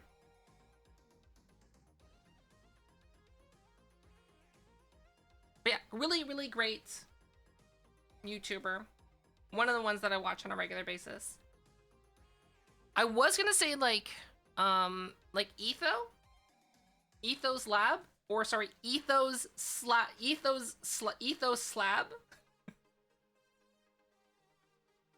But I watched their videos a lot in the beginning, and then I've only started watching it again recently. And there was like a giant gap in between when I watched it, because like technically you could define them as a VTuber, I guess. I don't know if they would identify as that. I don't even think they live stream. They just do YouTube videos, basically.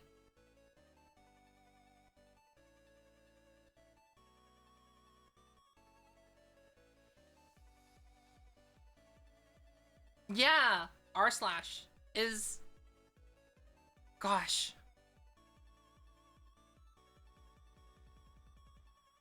Basically, if you're looking for a good YouTube channel to have on in the background to listen to something while you're doing like cooking, working, house cleaning, and you've never heard of r slash before, you just now have like a year of non-stop content now. It's great. That's like one of the YouTube channels. The only downsides is I'm caught up, so I can't listen to them when I'm working now because I'm caught up. I've watched everything.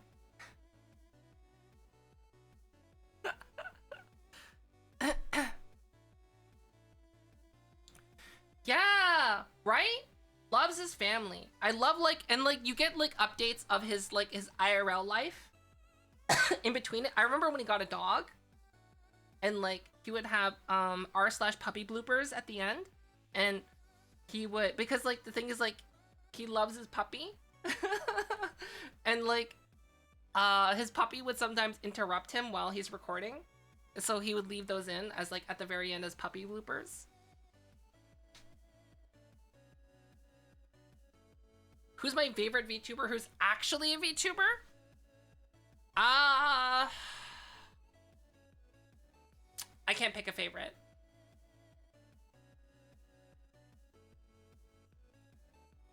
Basically, there's too many that I watch. I would say the VTubers that I appreciate the most are VTubers who are pushing or advancing the space in some way. So either they're doing cool things with VTubing, like all the other Unreal Engine VTubers out there. I gave a shout out to them in my Discord, not that it matters. There's VTubers who make awesome content and that are just like super high energy. There's VTubers who are really talented at what they do and will do things like art or sculpting or programming. There's VTubers who are innovating content creation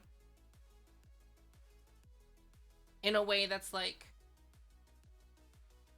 more interactive. You know what I mean? And the reason I'm hesitant to make a list is because, one, I don't want to like make a tier list of people of my peers, because the one, that's cringe, and two, it's kind of rude, and two, it's because there's always gonna be someone that I haven't heard of. That's people are gonna be like, how dare you not mention this one person that I know?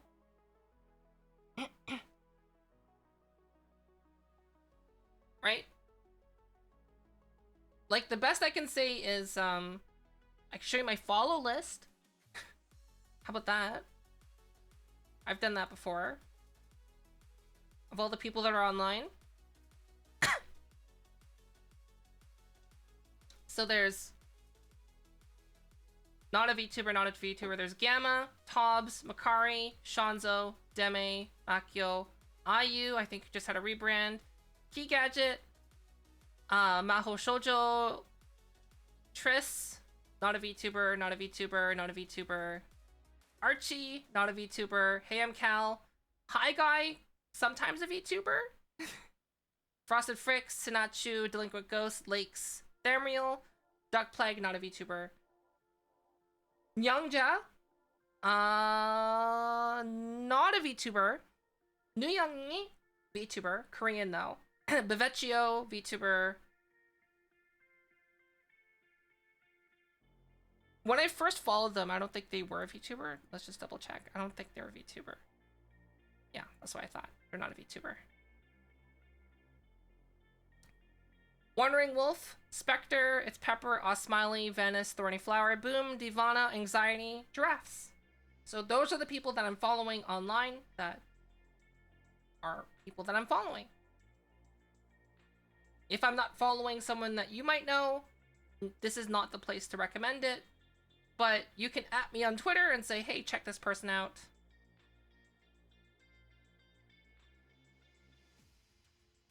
And that's what I would recommend.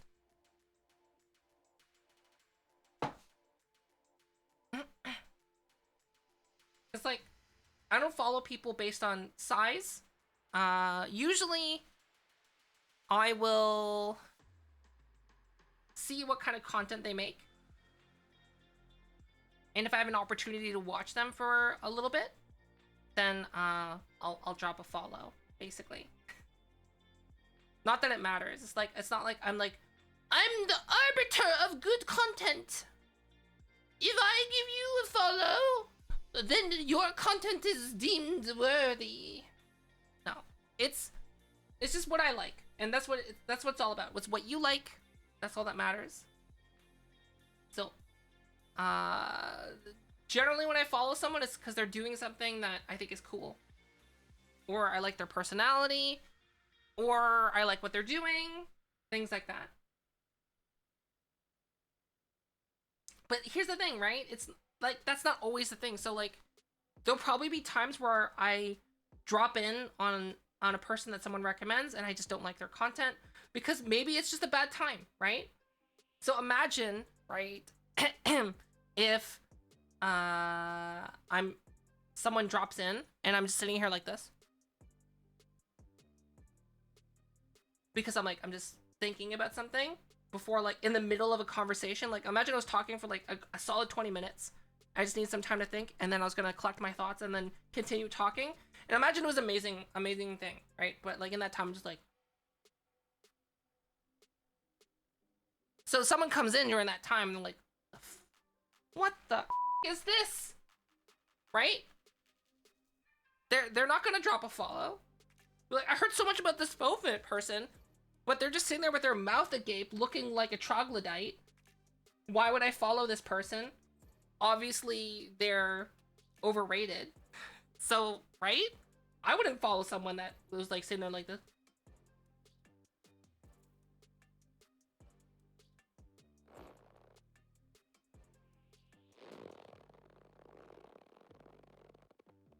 That's not my thinking face. My thinking face is RBF. Basically.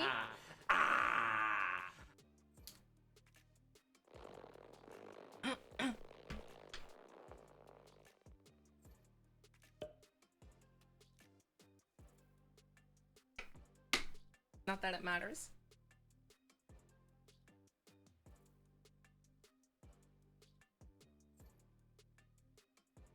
Resting bad face.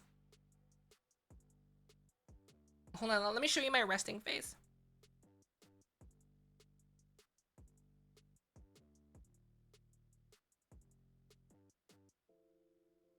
This is my resting face.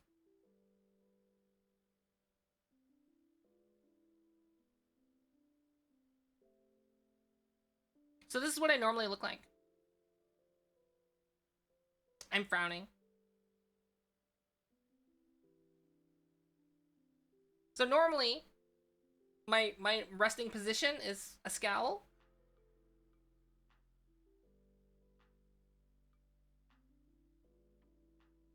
Exactly!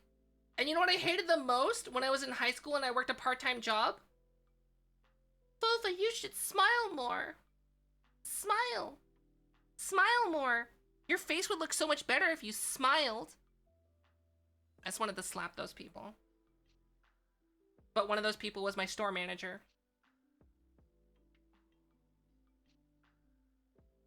So what I did, whenever he would walk by, he's like, you would look so much better if you smiled. I would just go like this.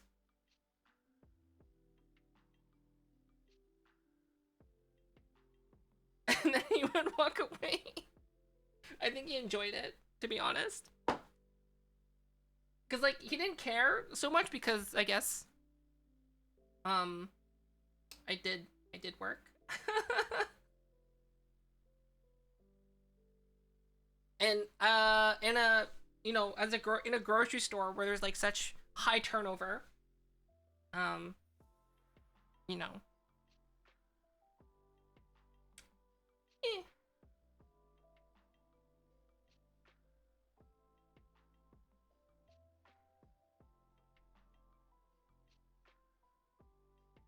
That was my first job. Grocery store.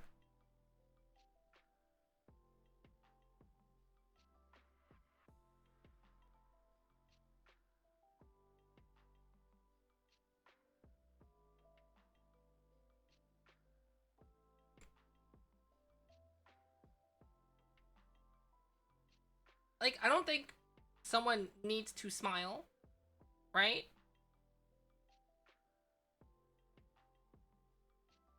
Right? Like, I definitely don't, so I don't fake any of my expressions, right? Like, obviously, if I was good at faking my expressions, I'd be so much further in life.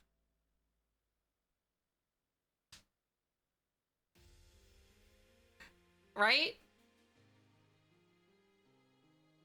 But instead, I'm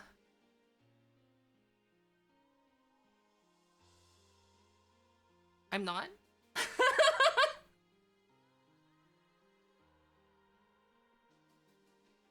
Yeah, genuinely boring.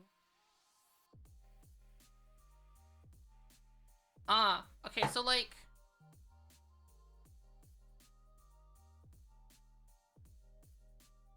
I just try to talk about topics that I like, and it just so happens that when I talk about topics that I like, you smile, obviously, right?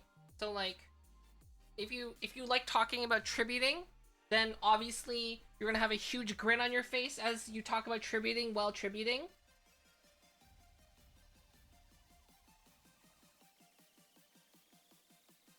It's just a tribute.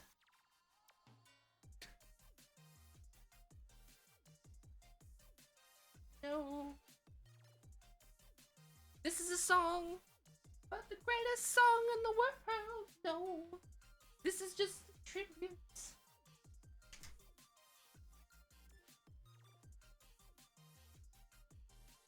Yes.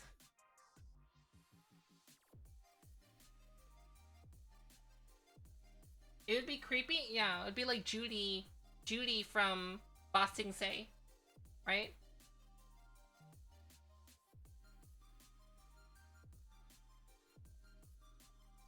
So apparently, there's like a whole thing about tributing YouTubers who have like the tunes. What's it called? Like the little figure tunes, Wii tunes or whatever. There's like a whole subreddit about tributing to them. Like who can get their hands on it first to tribute it. Which is like weird.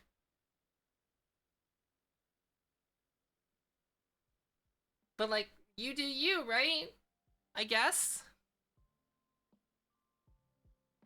So while figuring that out, I found out there's like I found this horrible picture of Nux Taku's little Wii Tunes, whatever thing. Like little tiny like cartoony figure. That's like literally in a jar that's full. A full jar.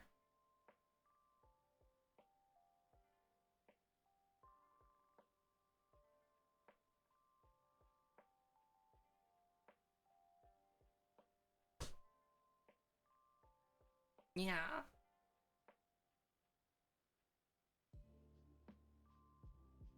Of water? Yes. It's mostly water. You could say that in one way or another. It's mostly water.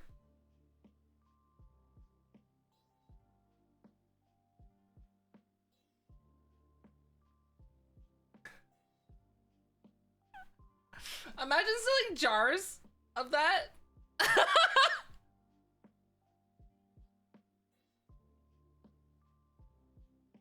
Just selling jars of what's a safer word term for that? Excitement excrement?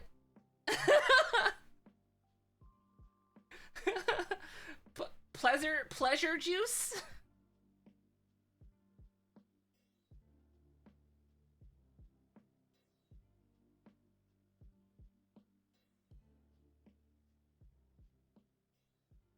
Now selling Gamer Boy pleasure juice.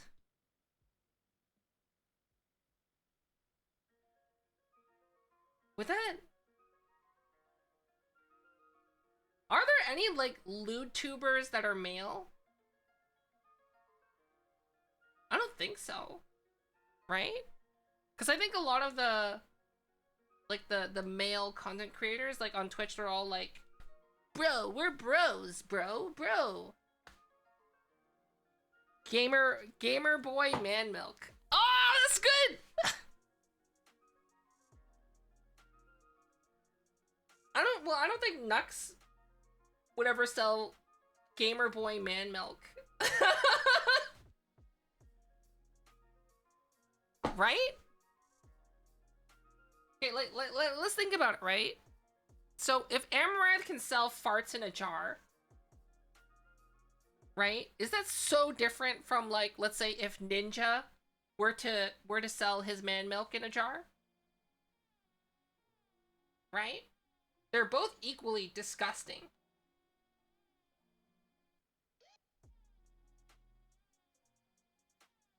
Right? I guess maybe there's more consequences to selling man milk because, like, in theory, someone could use it for impregnation. Just imagine, like, if Ninja were to sell his man milk and then, like, all of a sudden, like, in 20 years, like, there's a bunch of DNA positive children that he has out of nowhere.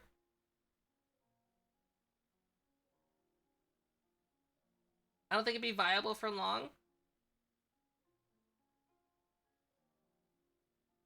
It'd be funny though.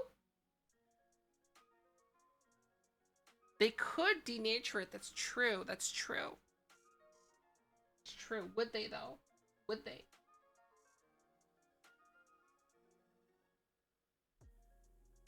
Cook it. Yeah, cook it. Cook and curdle it. Make cheese. Can you make cheese out of that? Can you make cheese out of that? Isn't that what, what's that thing that I learned from Cards Against Humanity? Smeg? Smeg?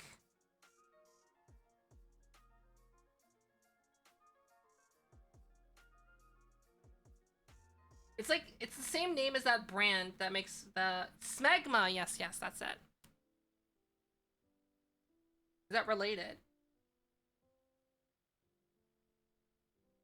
Okay, wait. I want to do a cursed Google search. Can you make cheese out of cum? Semen is not only nutritious, but also has a wonderful texture and amazing cooking properties. Like fine wines and cheeses, the taste of semen is complex and dynamic. Semen is inexpensive to produce and is commonly available in many, if not most, homes and restaurants. What the fuck?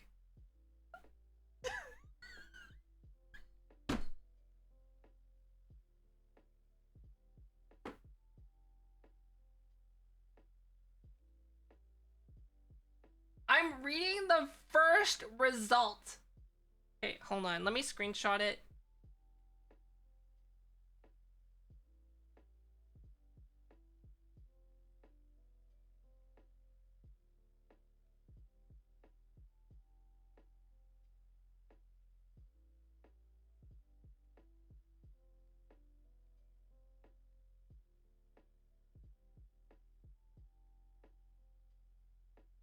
What is that?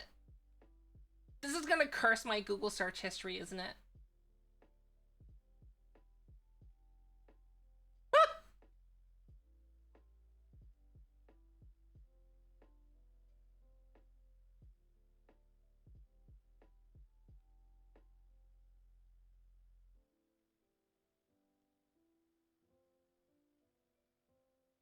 Okay, I really want to know. Oh, okay, there's an Epicurious article about it.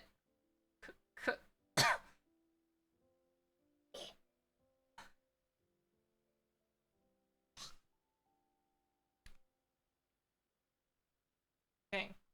Getting a bad taste in my mouth. Just thinking about it. Okay. Epicurious. Cooking with semen. Exactly how dedicated are you to the concept of recycling? Scrimping and using all natural products in your food. If you're willing to put your money shot where your mouth is, you'd send away for a copy of the cookbook Natural Harvest, which goes in stomach turning detail about how to store, prepare, and serve semen as food. Yes, really, it has come to this. Semen is... Oh, that's what we just read? Okay, that's from that book. That's from that book. Yes, yes, it appears to be a real cookbook, and a second edition is already on the way. Right off the bat, you get a recipe for a cocktail, a White Russian naturally, 2 ounces of vodka, 1 ounce of coffee liqueur, ice cubes, and a 1/4 ounce of semen. Then there are many creamy cum pies, which are regular crepes filled with cottage cheese and 2 tablespoons of man juice.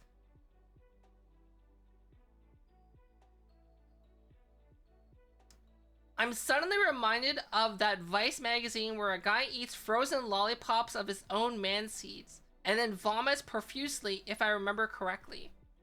There are tips I'll bet you don't know about cooking sperm, like semen cooks like white eggs, not mayonnaise. Ew. If you want good tasting man juice, drink lots of ginger tea. At least that's what the chefs working on the cookbook found out themselves. If you want to maximize the output, collect it after a restful night's sleep or extended gaming sessions. Suddenly, that family class life you learned about teaspoonsfuls of man milk makes sense, huh? Intriguing or gross? Gross. Would you try a semen-based recipe? No. More importantly, can you come up with the funniest head that ought come off this post? Let innuendo puns commence. I feel like sick in my stomach a little bit.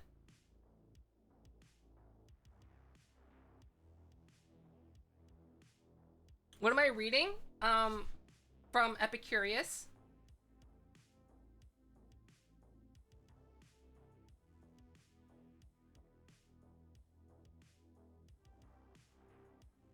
What did you walk into? I feel sick a little bit.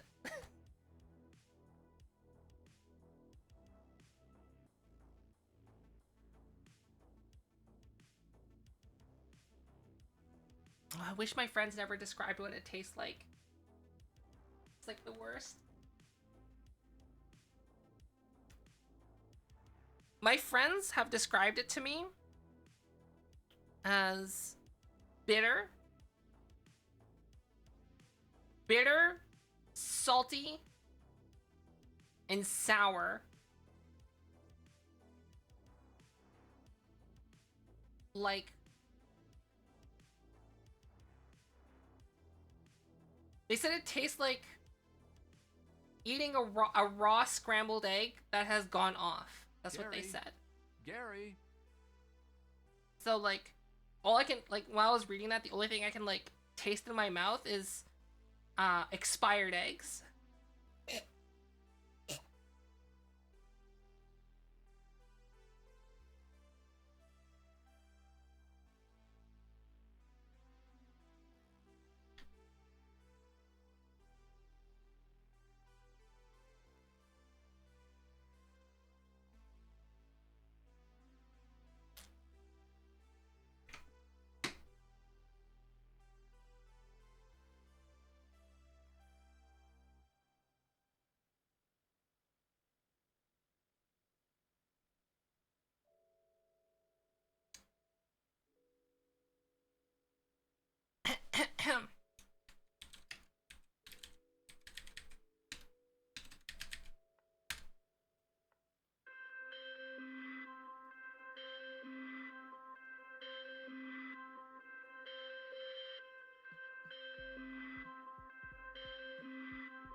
I'm proud of you, though. That's a good got the throw. ball.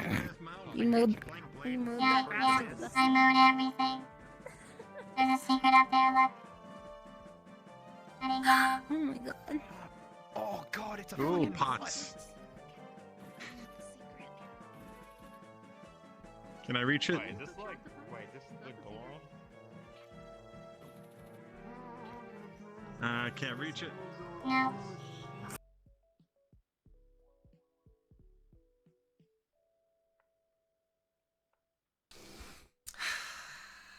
Okay.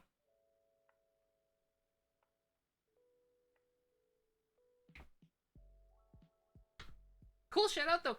Cool shout out command though, right?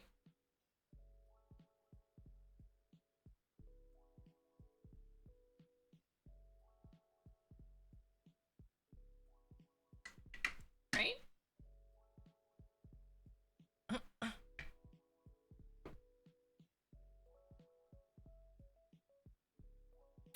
Oh, does it not work when moderators do it? Oh, oops. I think I made it so only I can do it. Oopsies. Let me fix that.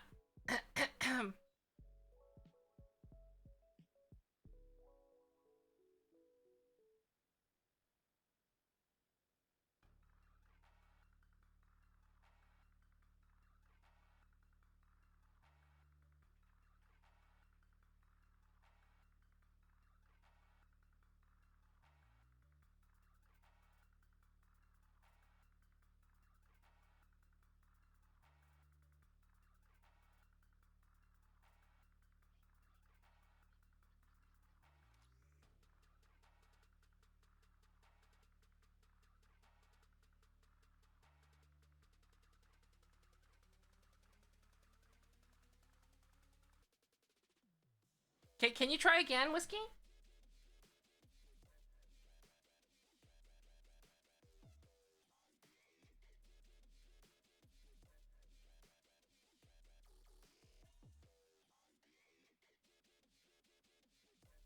Or Jarno. Oh, there we go.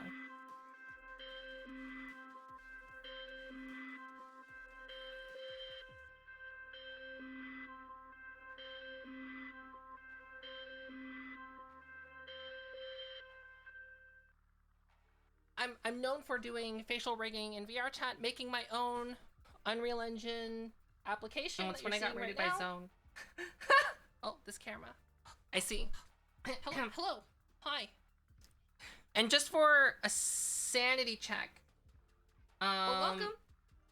Hopefully you had a good time with Zone, who was playing. Do a shout out VR chat for another streamer. Ready Player Zone. I just want to make sure that it's working properly. And but if you don't know who Zone is, if you do it, Arkans. Do you mind?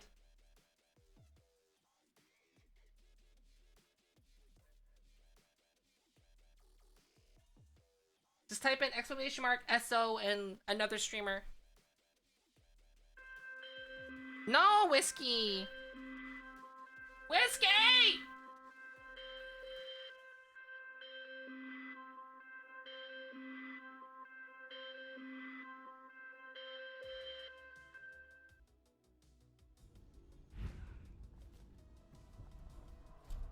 Oh. Where is it? I need a non-moderator to try it. Oh god! Oh god! Oh god! Just in case. Oh Jesus Christ! Scared the shit out of me. Holy fuck! Jeebus Lord have mercy. Throw some. Try shouting out another content creator. Oh, okay, wait. Stop. Okay, everyone stop now. We have it. It doesn't work. Perfect. Perfect. It only works for moderators. Great. Great.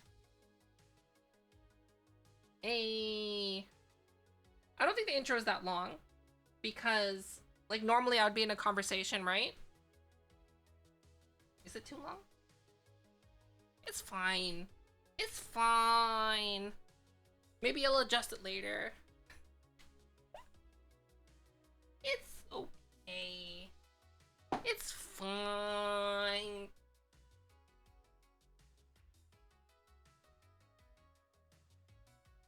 Yeah. And I think I'm the only person who has a shout out command that's like that, which is cool. Where it pulls up their profile picture. I guess like that's the only I actually know I've seen people that have never mind. I take that back. I've seen people that have shout out commands that pull up profile pictures. But yeah, I figured out how to pull people's profile pictures, which is cool. So I'm gonna like try to do cool stuff like that in the future. It pulls up a clip within the last 7 days. So like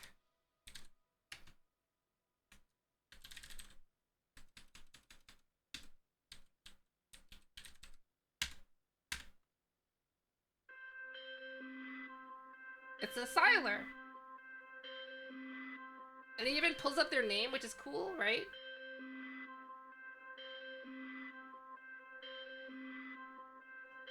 Yeah, I did it so that no more super old clips pop up. Make it through the gap. Nice pit, you like that pit? Interesting. So it doesn't stop them from firing, it just stops them from actually. Siler has such a cool setup. Okay, well that makes sense. Excellent. Blanks refill every floor, so use them when you need to. They can also be found. They're playing God of War HD last. Oh, I think they're playing that right now, actually. Yes, they are. Nick has this kind of thing? Really? Really?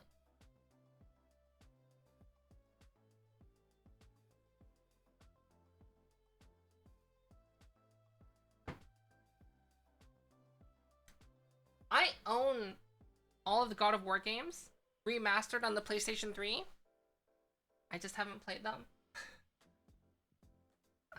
Actually, there's a survey that I saw people doing recently.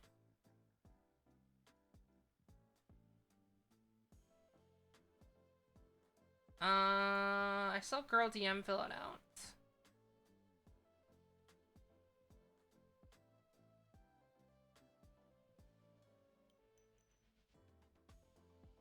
Will it appear on my feed still? It's like that checklist of like a bunch of common games. I think I would just go to Girl DM's page.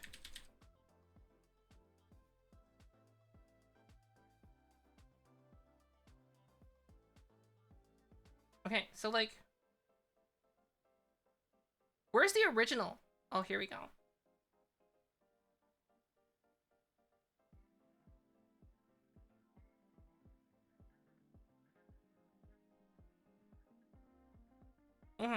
Let's go.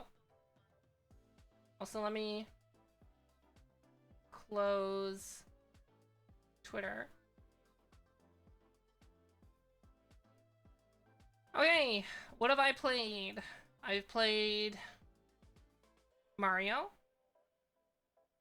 Legend of Zelda, Pokemon Stadium.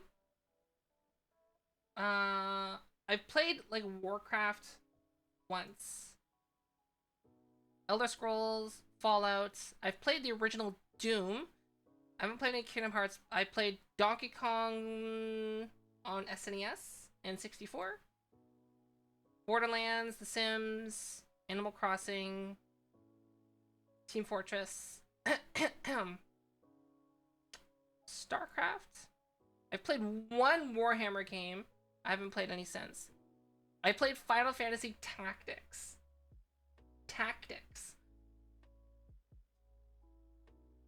Tetris.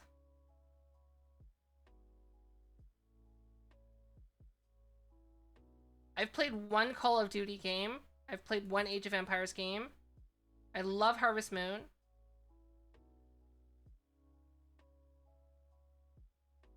I've played Deus Ex.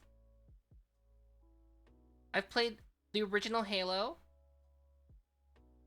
I've played Grand Theft Auto 3.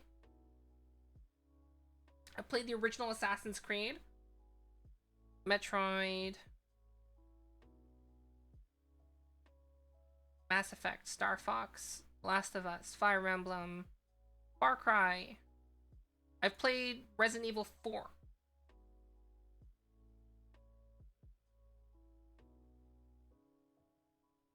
I played Soul Calibur 2. I've played Total War, the original.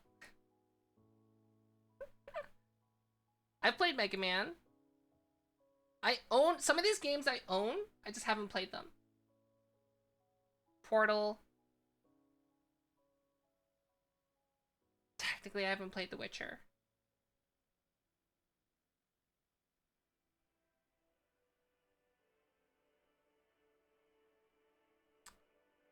Hitman, the original games. Dragon Age, I haven't played Inquisition.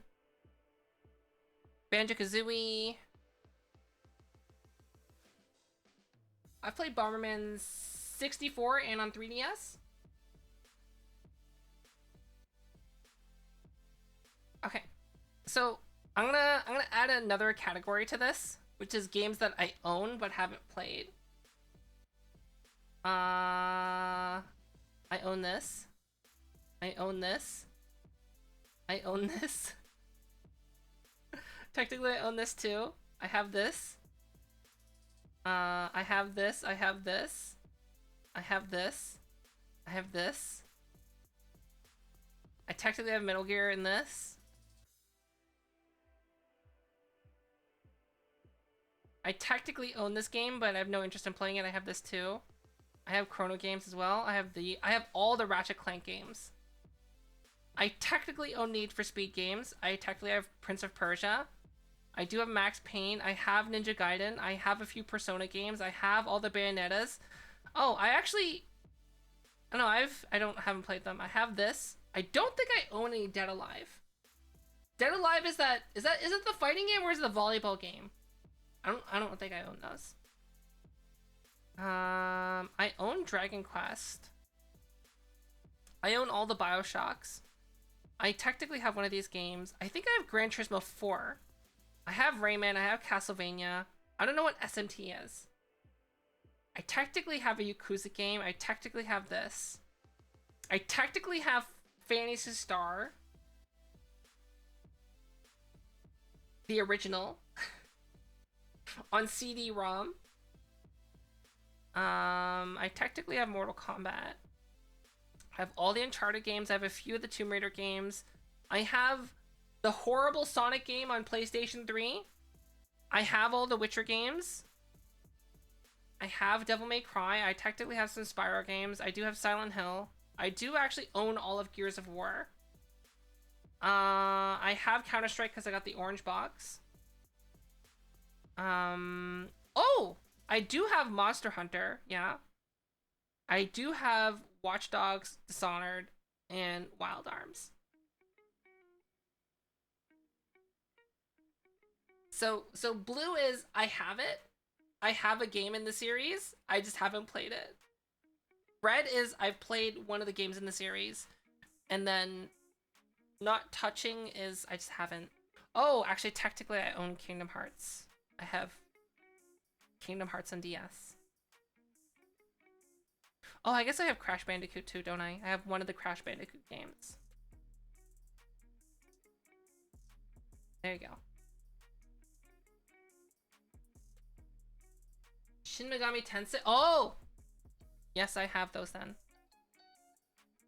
SMT, SMT, SMT, where are you? Boop. So, blue is I own a copy I own at least one game in the series. Red is I've played a game in the series. Actually, the 3D Sonics on Dreamcast were pretty good.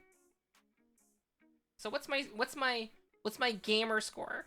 1, 2, 3, 4, 5, 6, 7, 9, 10, 11, 12, 13, 14, 15, 16, 17, 18, 19, 20, 21, 22, 23, 24, 25, 26, 27, 28, 29, 30, 31, 32, 33, 34, 35, 36, 37, 38, 39. 39. I fail.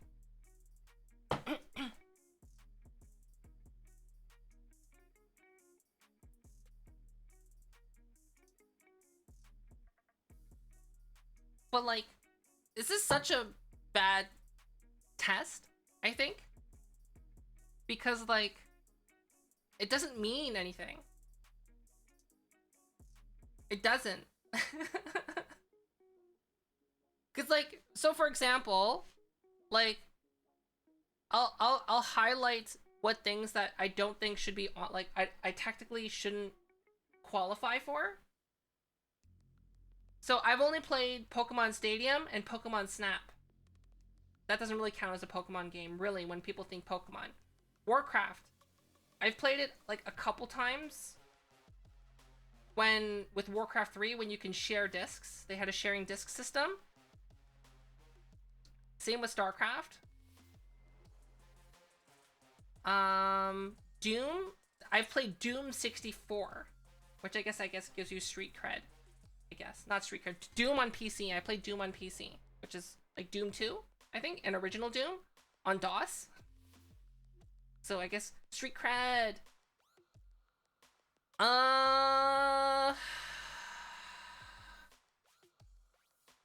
Warhammer, I played it for like 15 minutes and I didn't like it, I guess. Like I played it because someone else wanted to play. I've only played Final Fantasy Tactics. When people think Final Fantasy, they don't think Final Fantasy Tactics. So this doesn't count.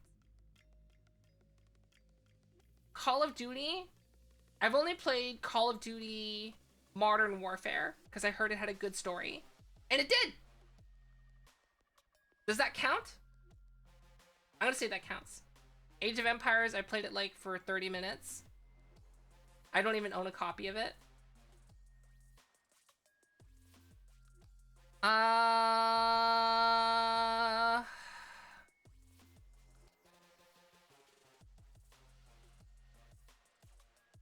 I've played this for like 10 minutes for Resident Evil 4. That doesn't count. I've only played this at other people's houses, and I don't particularly care for it. And same with this one. I don't particularly care for it. Like, I've played it maybe like an hour, but it was only multiplayer because like someone's like, Fofa, play with me! And I'm like, okay. I actually never completed any Mega Man games, and I haven't played enough to warrant that score.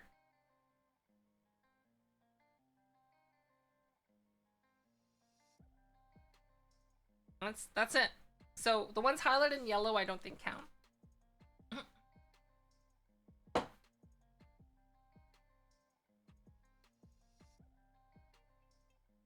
If you played one shooter, I disagree. There are good first-person shooters like Portal. Portal's completely different. Half-Life 2 is completely different. Doom is completely different.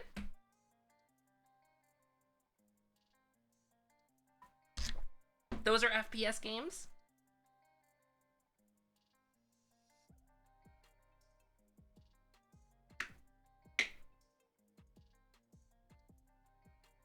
Resident Evil is. I highlighted it in yellow because I don't count it.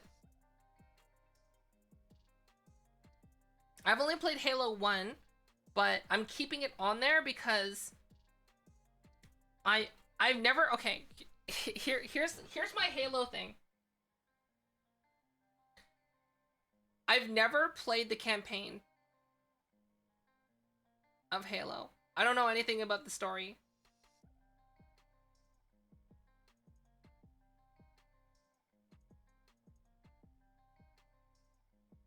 I have Halo original on PC on the DVD. I have it on DVD. I have the original disc from when it launched. When it simultaneously launched on Xbox and PC. I feel like, but they didn't launch at the same time. My uncle worked for Microsoft at the time. I got an early copy.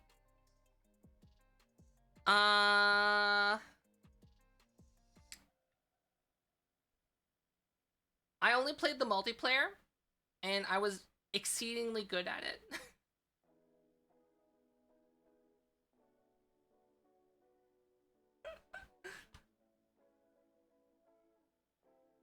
So, that's it. I spent so much time in it, that, in the multiplayer on it,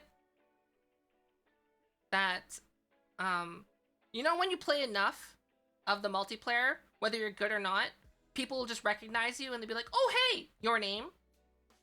Right? That's what would happen. I played it that much that I would be recognized in online matches from other people who were also degenerates with their time and didn't do anything else but play Halo multiplayer. That was me. My crowning achievements were being a really good sniper, being a really good Banshee pilot, and being one of the best people at Capture the Flag. And one of my crowning achievements in Capture the Flag is that it was a 4 versus 4, and it was on deathmatch, so if you died, you died. And I was the only one left of my team, and everyone else on the other team was left. So I grabbed their flag, made it to the other side, and I didn't capture it right away, and I meleeed them to death with the flag while they tried to pistol me down. And I won. That's my crowning achievement. That was my mic drop, I'm retiring moment.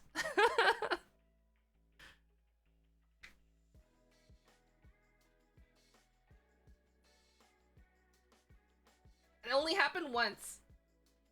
That was like, do you know what I mean? Everyone has their one moment. It's basically like when you go into a basketball court, right? You're in gym for the first time, right? You're in gym, and you're like, huh? I wonder, you're standing at half court, you're like, huh? I wonder, you're bouncing the ball with both hands, you're like, I wonder if I can make this shot from half court, huh? And it goes in, you're just like, ah. I'm retiring from basketball now. That's basically what it was. Just got lucky.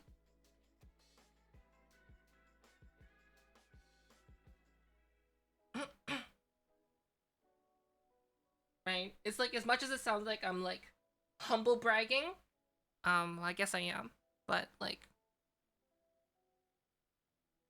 anyone could have done it if you played enough, basically.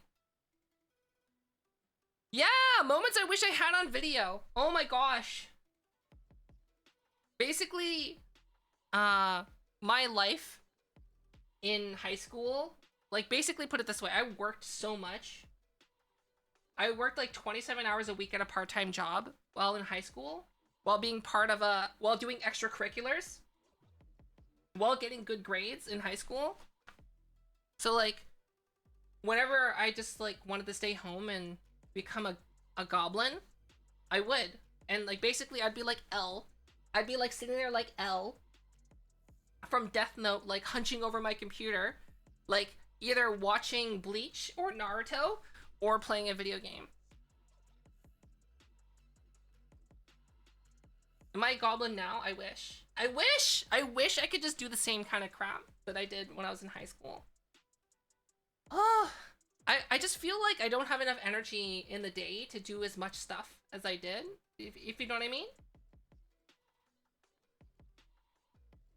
I'm old.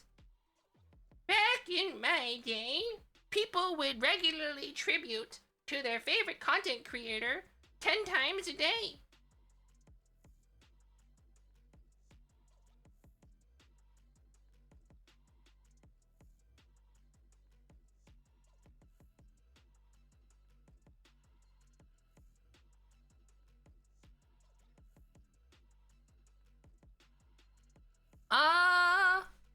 I am excited for that. Okay. Further updates on the chair I got. Oh, by the way, I have my sponsorship code now for Rococo. So I finally asked for it. Just they didn't give me the code I wanted. So like right now my code is like RKK_Fofamit or something to get 10% off, and I'm just like, can it just be Fofamit? And I'm waiting to hear back. But wait for my video, I guess. Is the thing I say? Like, if you heard it and you were planning to buy a Rococo anyway, you can use that to get 10% off. But like, you could just wait for my video. Like, I don't know. It's good for a year.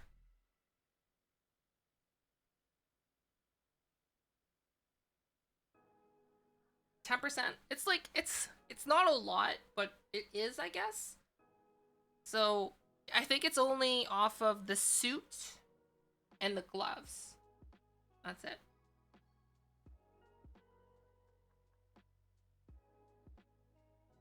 Hello. Basically, what I will recommend is if you're planning to get Rococo for live streaming, just know it's not a perfect solution. Right? You might have problems. And if you want the full, like, my full experience and recommendations with it, wait for my video to come out. I was waiting for certain questions that I had for the Rococo team to be answered. They have answered them. They have committed to a promise to me. And I believe that they will fulfill this promise, and I'll be talking about that in the video. And so that's why I'm only saying, if you're planning to buy it already, you've already done the research into it, why not save 10%? But I would still say wait for my video to come out. See you, Yuka. Bye.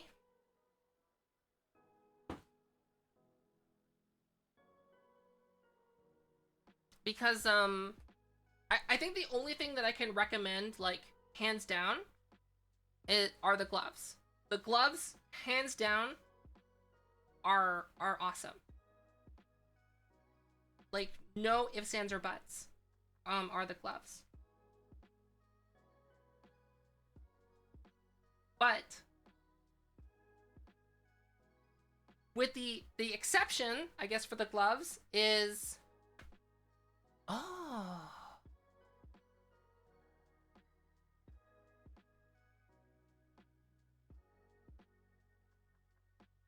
hold on a sec. Hold on a sec. Let me try something.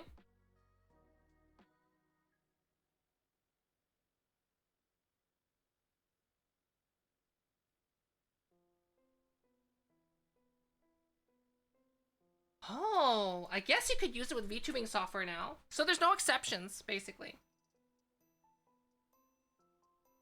I take it back. There's no exceptions now.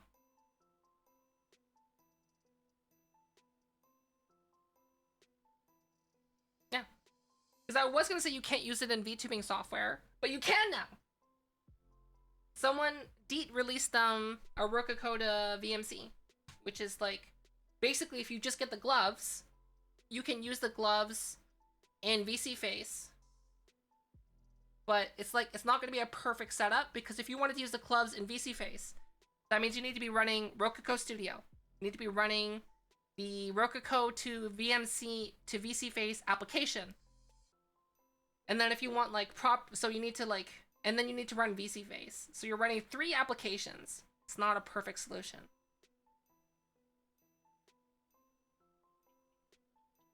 VR chat when? No one's done it yet. Because the thing about VR chat right now is the only way to get external tracking data in is by OSC, and OSC bone movement is not good. There's gonna be too much delay. So imagine like, this is the experience you're gonna have. Like, I'm waving hello. So I'll be like waving hello, and then also my arm is gonna be like after. There's gonna be too much delay for OSC to work properly to do bone translation. So in order for Rokuko to be good for VR, is someone needs to create an application that translates Rokuko movement to body tracking in VR to basically simulate Vive trackers. Someone needs to come up with that.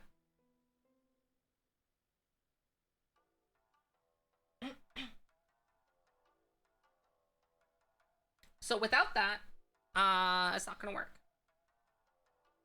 So, is someone gonna come up with it? Maybe. I don't know who. Probably not gonna be me. But if someone were to come up with it, that would be awesome. It would probably be easiest to do it in a Unity application, but I have no idea how to make virtual body trackers. I know where you can go to start. If you look at virtual motion trackers by virtual motion capture, you can find it, and it gives you like a whole GitHub repository on how to make virtual trackers. But like, I'm too dumb to figure out how that works.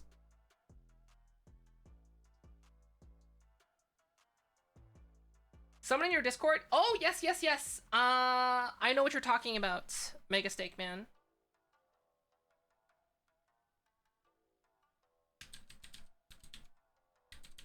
I think I know what you're talking about.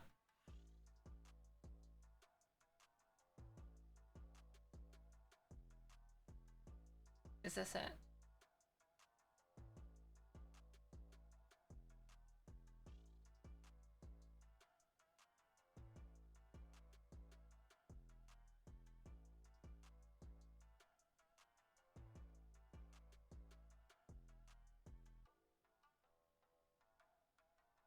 Yeah, I'm pretty sure this is it. Mocap for all.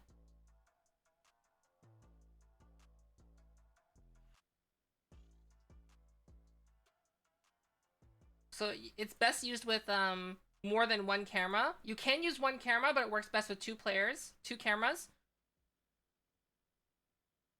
This is made by one dude, by the way.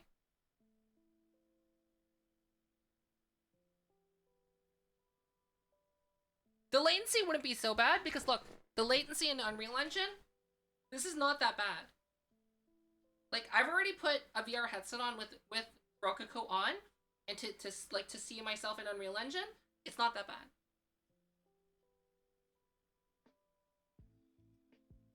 Yeah, this is free. Or you can donate. It's one dude in Japan that has made this. So I would say, even if you can get this for free, pay for it. Try it and pay for it.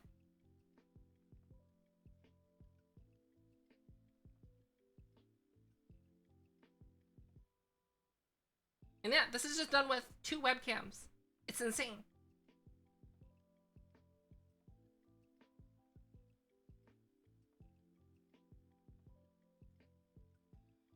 But the thing is, though, is that with all webcam-based tracking, it relies heavily on compute. So yes, you are saving money and convenience by not having to have expensive hardware, but what you're paying for is, right, that hardware is used for dedicated tracking, whereas now you're trading off that dedicated hardware, and how are you going to compute and, like, crunch that data? So instead of having hardware to do it, you're just using numbers to do it. That's basically it. So it's not a perfect solution, but I would say if you have a second computer with 2 webcams to spare, that might be better to try, because you can try it for free to get full body motion capture, instead of having everything on one computer. This is like definitely a dual computer setup, 100%.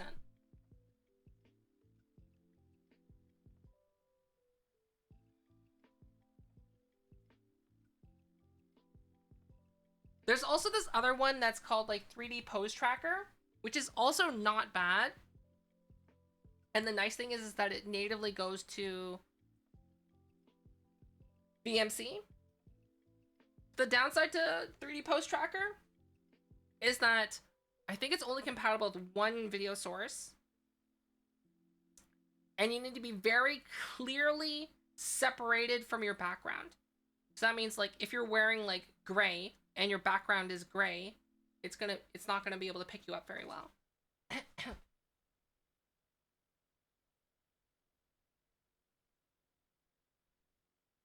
Yeah, that's the video I just showed you. That's in Unreal Engine. But like I said, all camera-based tracking that is markerless will rely on compute. Right? Because it's not just like magic, it gets the video feed and it figures it out, right? The computer needs to like calculate and examine the photo in real time, and that takes a lot of processing power versus having like basically think about it this way, right? Imagine like imagine you had a weight, like imagine this, right? You're a police officer with a speed camera, right? You just point and you click at a car and you can see how fast it's going because you have dedicated hardware for it.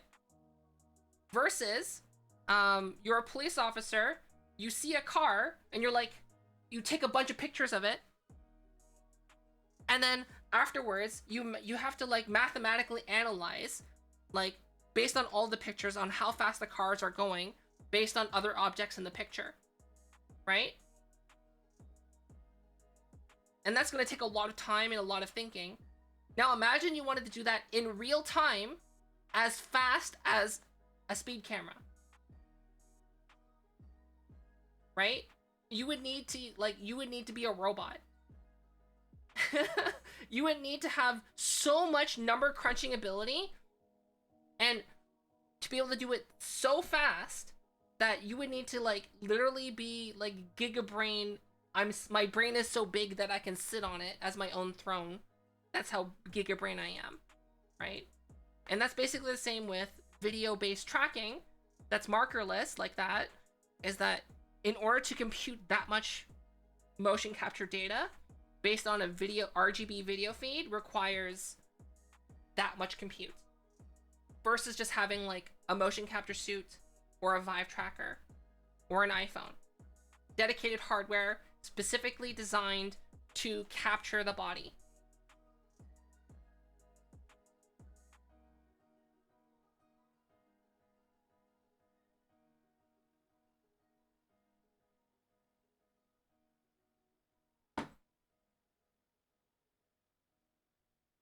Basically.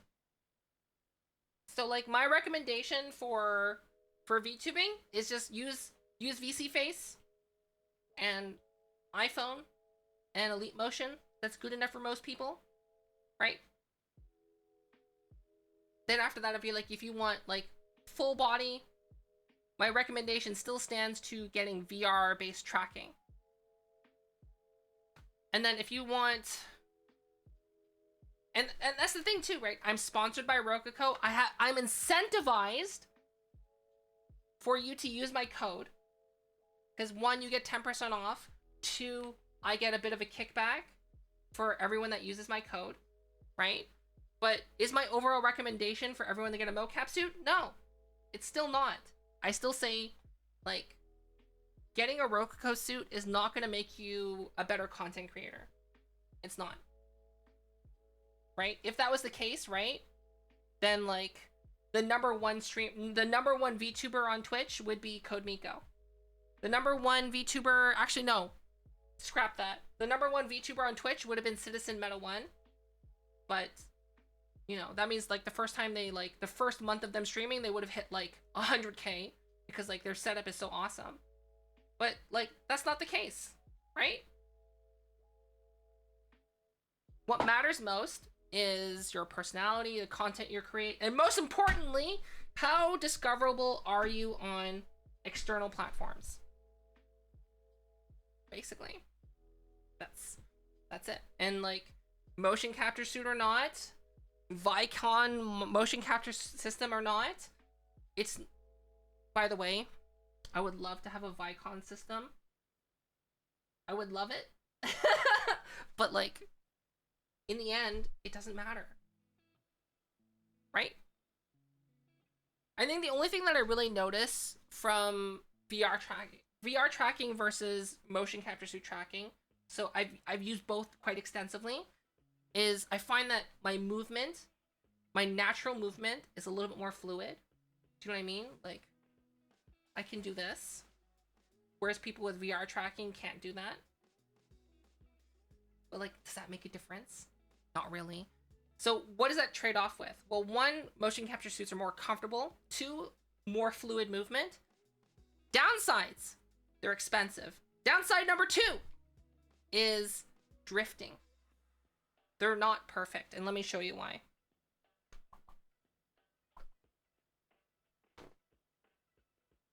Oh, so right now, because I was sitting for so long, right?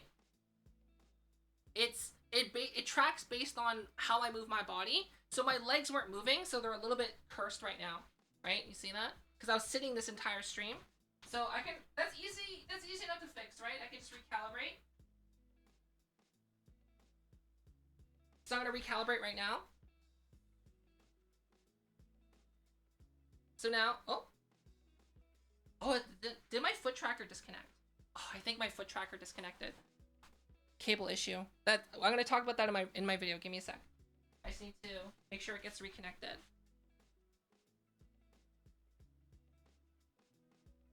They are committing. Rococo is committing to fix the cable situation. Give me a sec.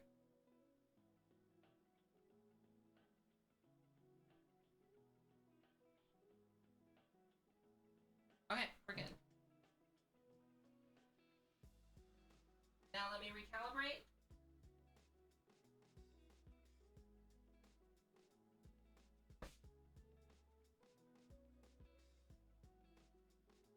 Okay, so right now we're in the ideal situation. So, like, if I'm like, you can see my body, quite nice movement, right? Now look at my feet. Like, look at my feet and how it slides around. Right?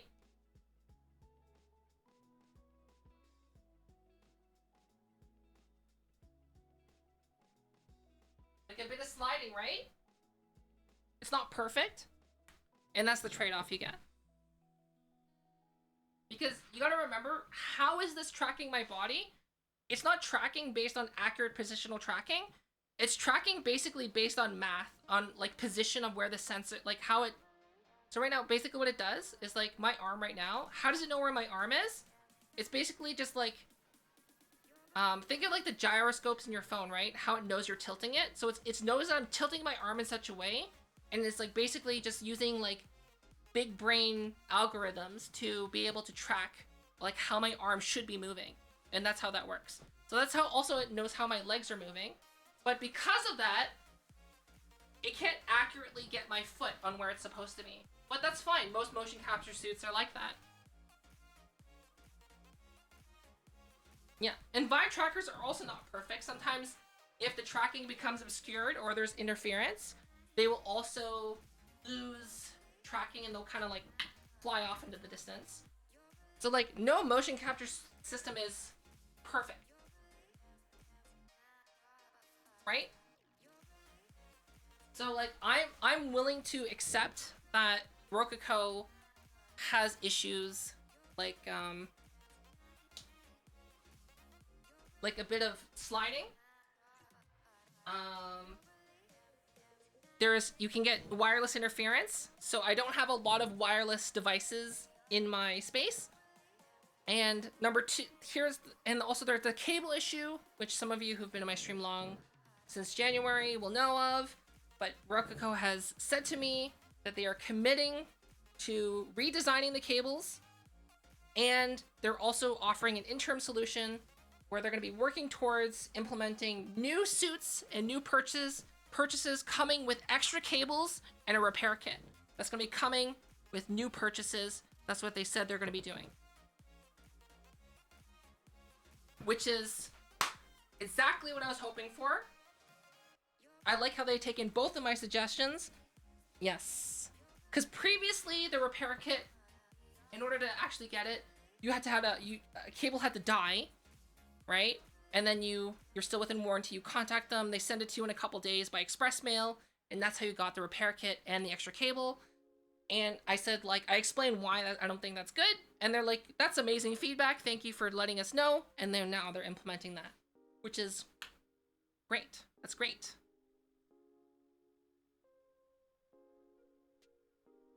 Any word? Yes, actually. You can buy the textile separately. Or when you're buying a new suit now, when you buy a new suit, you have the option of adding an extra suit. Which is awesome. That's something they implemented a while ago. So, here's the thing. If you use your suit as regularly as I do, so I think I'm a very fringe case when it comes to the motion capture suit. I'm very fringe.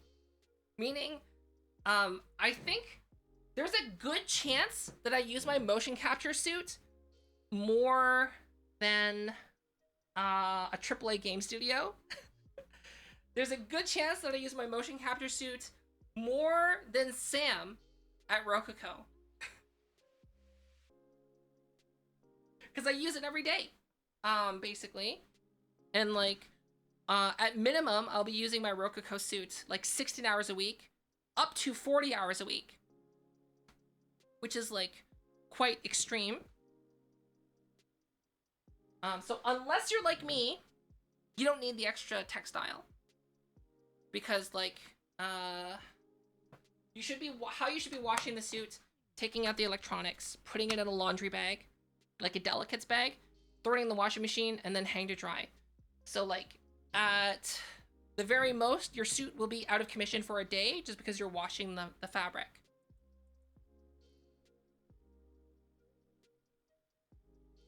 But other than that, here's the thing. Would I have gotten an extra textile? I don't know. I would just make sure that I have one day a week that I have dedicated to washing it.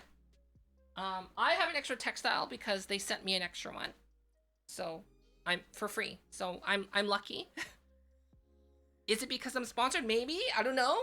Possibly. I am sponsored by them, by the way, just so you know.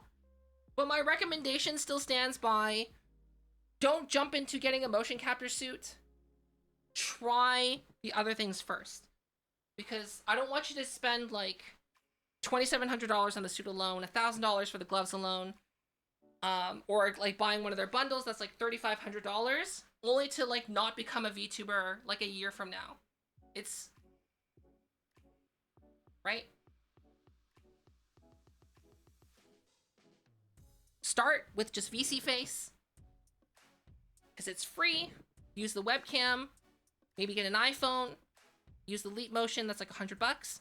It's good enough for most people, right?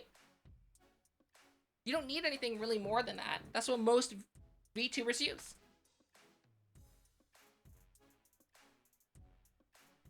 Will they have a strap option? Why? I wouldn't say I wouldn't recommend a strap option. There's too many sensors.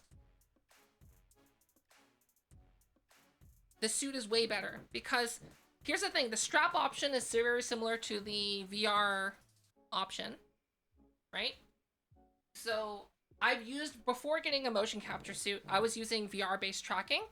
And like I've recently tried like 10-point tracking, which means you have 10 trackers on your body and you strap them to your body. It's a pain because you have to make sure that those straps are secure, and you need to have cables to make sure that they're also charging, because you want to be able to use your motion capture setup for longer than like a couple hours. And then so now you just have these straps with all of these like these straps that have to be secure, but also have to be cable routed and managed in order to keep them charged with VR motion capture. And then, now imagine that with a Rococo suit, where you have like 30 points of tracking, all of your, not including your hands, by the way, not including your hands. You also have like these, like 30 points of tracking. It's just, like you could, in theory, make a strap system that would work with a Rococo suit. I just wouldn't recommend it.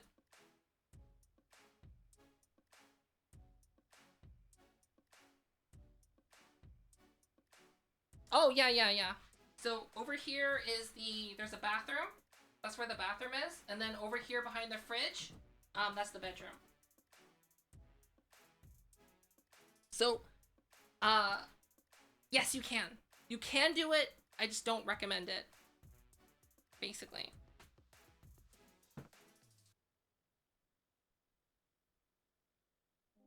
Oh, yes. Also, Gamer Subs. My sponsor. One of my other sponsors, Gamer Subs. My second favorite flavor, Mango Meta. My first favorite flavor, being peach iced tea. There's another flavor that has entered into the fray, actually, but I can't talk about it because it's a secret flavor right now. It's only given out to partners. Only Sly and myself and a few other people know about it. How's the new flavor? What do you think about it? Do you like it more than the peach iced tea? No? Exactly. The peach iced tea is the best. The peach iced tea, like way back when, it was like a suggestion that I had, and I remember like we're working on something, you know. Oh, it's good. And it's so good. That, and I'm a big fan of watermelon ice though. I don't like the watermelon. I think it's terrible. I love it so much. Just a peach iced tea and the watermelon ice. You like the mango meta, and I don't like the mango meta. Yeah, it's because you have bad taste. I just don't like mangoes that much, man. Yeah, it's because you have inferior taste buds. Yeah, whatever. Steady.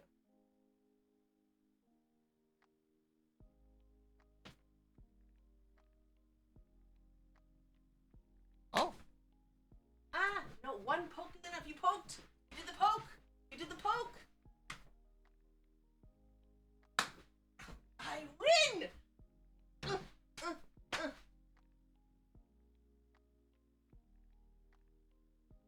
Dinner, chicken dinner.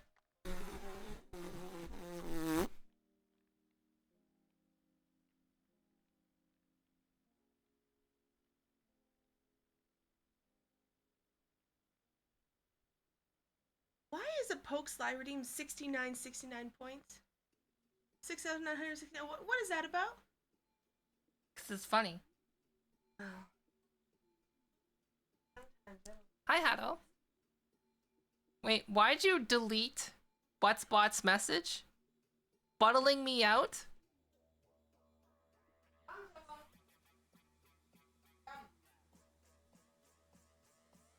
What? What?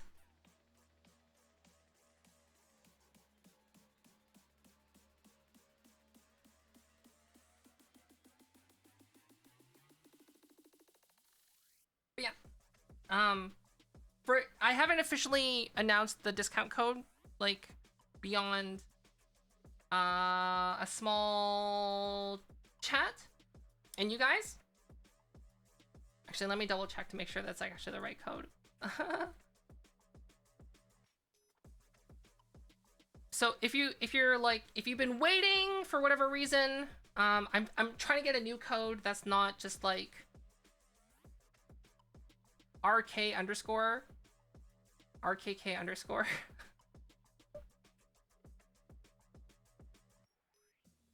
But if you're like, if you've been waiting and you already done the research and you absolutely want it, keeping in mind everything that I just recently talked about, and there's also a lot more, and you've already tried webcam tracking, you've already tried VR tracking, and you understand that this is not going to grow you as a content creator, and it's a very large expense that might not ever give you a return, and you know that you're having excessive amounts of metal in your environment and having a lot of wireless devices such as Bluetooth devices and having Wi-Fi on can interfere, and you don't have, and also know that you also need to have a dedicated router, preferably one that does 5 gigahertz. Knowing all these things, if you're already thinking about purchasing one, why not? So there you go, that's the code, 10% off. I would recommend waiting for my YouTube video to come out whenever it comes out. But if you're you're ready to pull the trigger, knowing all those things anyway, there you go, 10% off. I am sponsored. I do get a kickback as a preface.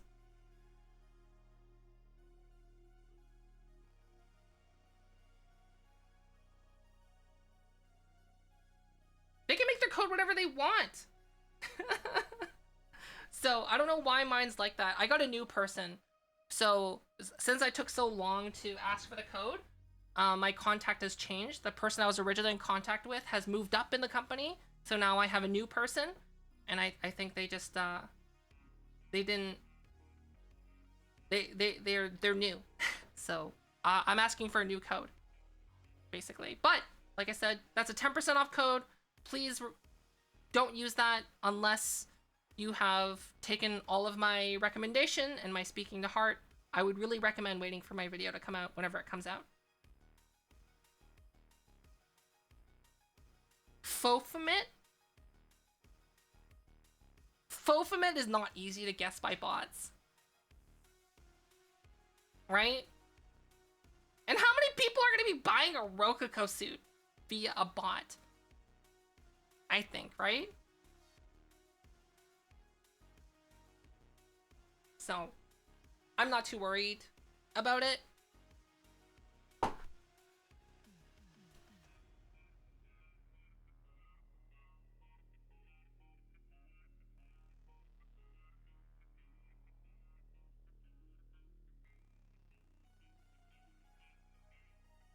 Right, Memes Monday 1234. Thanks for the follow. For your Twitch, would I give lessons on bots? Honestly, I'm probably moving away from using bots, to be honest with you. Like Nightbot and Stream Elements. Eventually, I will stop using them. So, there's that. So, like, if you notice, like, when I do a shout out, like this,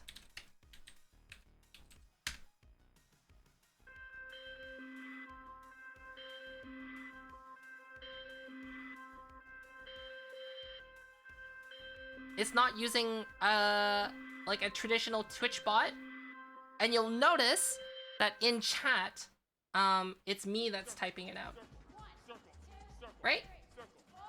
It's not Nightbot, it's not Stream Elements, it's not Streamlabs, it's my account that's posting that out. So I'm moving away from like those kind of bots, I guess, in Twitch.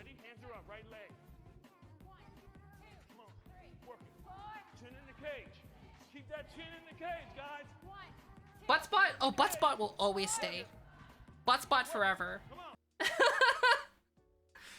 If you want to know how to use Buttspot, just click on Buttspot's username and go to their Twitch page and you can set it up there. They give you instructions. But Buttspot will always stay. Because Buttspot is funny. I guess I could set up my own version of Buttspot, but like, I like Buttspot because it's the least invasive of all the other ones. Like Nightbot and Stream Elements like requires you to log in and verify with your Twitch credentials. Whereas Butspot, you just need to type in their chat. That's it. They don't require any of your login information, which is nice. Oh, Mega Statement, I'm not doing that with Unreal Engine.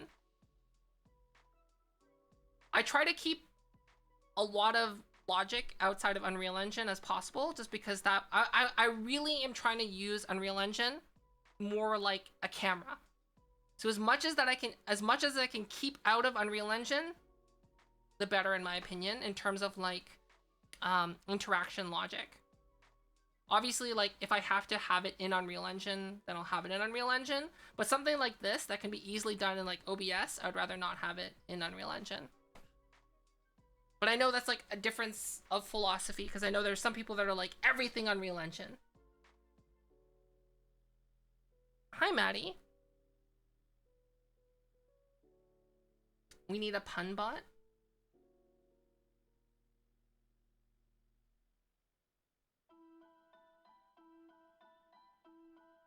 Because the way I see it, like,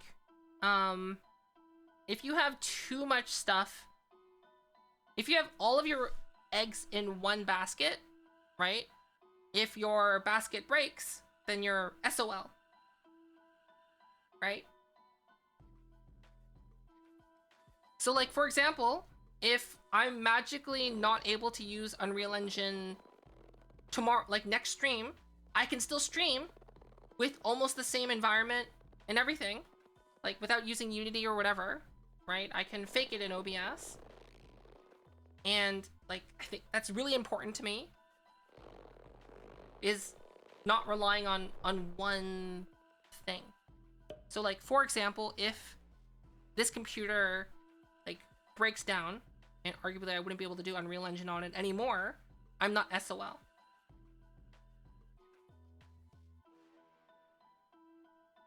So like, for example, this outline thing, I can make this outline work in VC Face. It's very possible.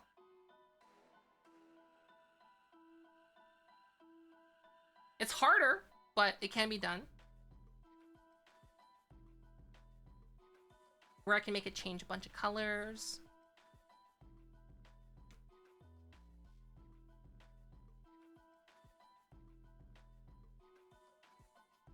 But yeah, I get having like everything in one app. I get that.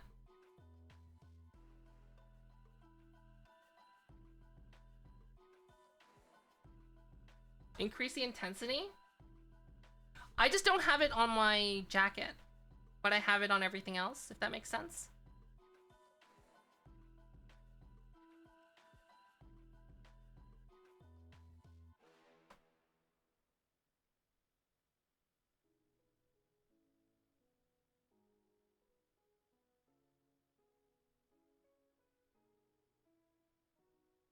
Because like this outline is not done with materials or shaders. It's done on model. Like the outline, this outline and how it's achieved, it's all on model, and it's not done in software. That's why sometimes you'll see artifacting with the hair. See how you can see the inside of the color and inside the hair when it moves around, because it's on model. So like if I were to make my hand clip into the camera, you would also see like the inside of my body is also the color of the outline. Cell shading, it's a cell shading technique of basically it's inverted hull. That's what it's using. It's very easy to set up, but it's a pain in the ass, because once you set up an inverted hull on a model, if you want to make modifications to that model, you have to basically delete the inverted hull, make the modifications in the model, and then re-add the inverted hull. And that's like, it's faster than like modifying the inverted hull in the model. Kind of think about it this way. An inverted hull is like you're shrink wrapping your model with like shrink wrap.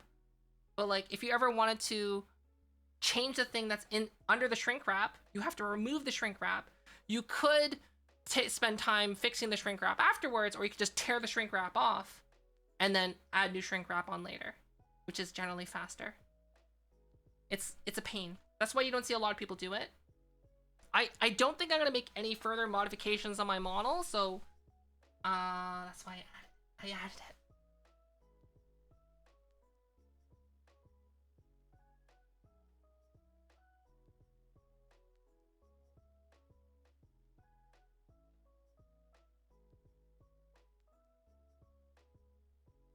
Why? Because people make modifications all the time.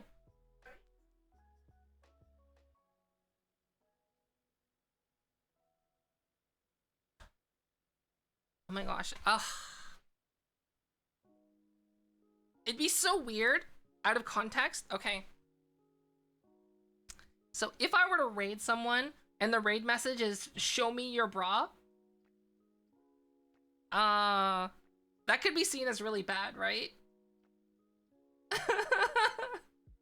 But like, it's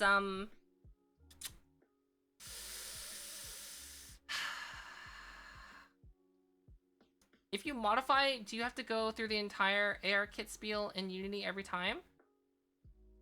What do you mean? Maybe? Not exactly sure what you mean. Yeah. I've done it before, but it was with that, okay, so with the same person, but they're not using their VTuber model right now. And like, it's too much of a story to explain. Okay.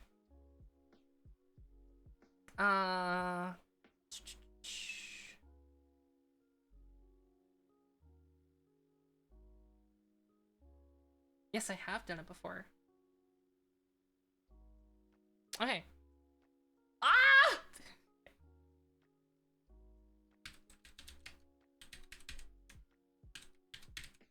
Okay. We are gonna be ending, but don't leave. Stick around, because if you stick around, you get 250 channel points. With that 250 channel points, you can do a whole bunch of cool stuff, as you might have seen. Sorry, today I was kind of just like sitting around, but what I will say is that we are gonna be rating Lana Lux. Lana Lux is an indie game developer who streams their game development on Twitch. They basically do their own coding. They have done their own 3D modeling, their own animation, everything. They're basically a jack of all trades. They are a very talented streamer. And if you want to learn about game development or self-improvement when it comes to your own projects, I would recommend sticking with them. Right now, they are working on their game Strain. If you type in !Strain. Oh, right, I should have a raid message. This is our raid message, by the way. Hello? Hello? Okay, there we go. That's the raid message. Please copy paste it. They're working on their game Strain, which is a post-apocalyptic survival game. They're working on it completely on Twitch. And it's like I said, they've done everything themselves from scratch. So please be sure to check them out. Right now they're doing some 3D modeling in Maya. Bye!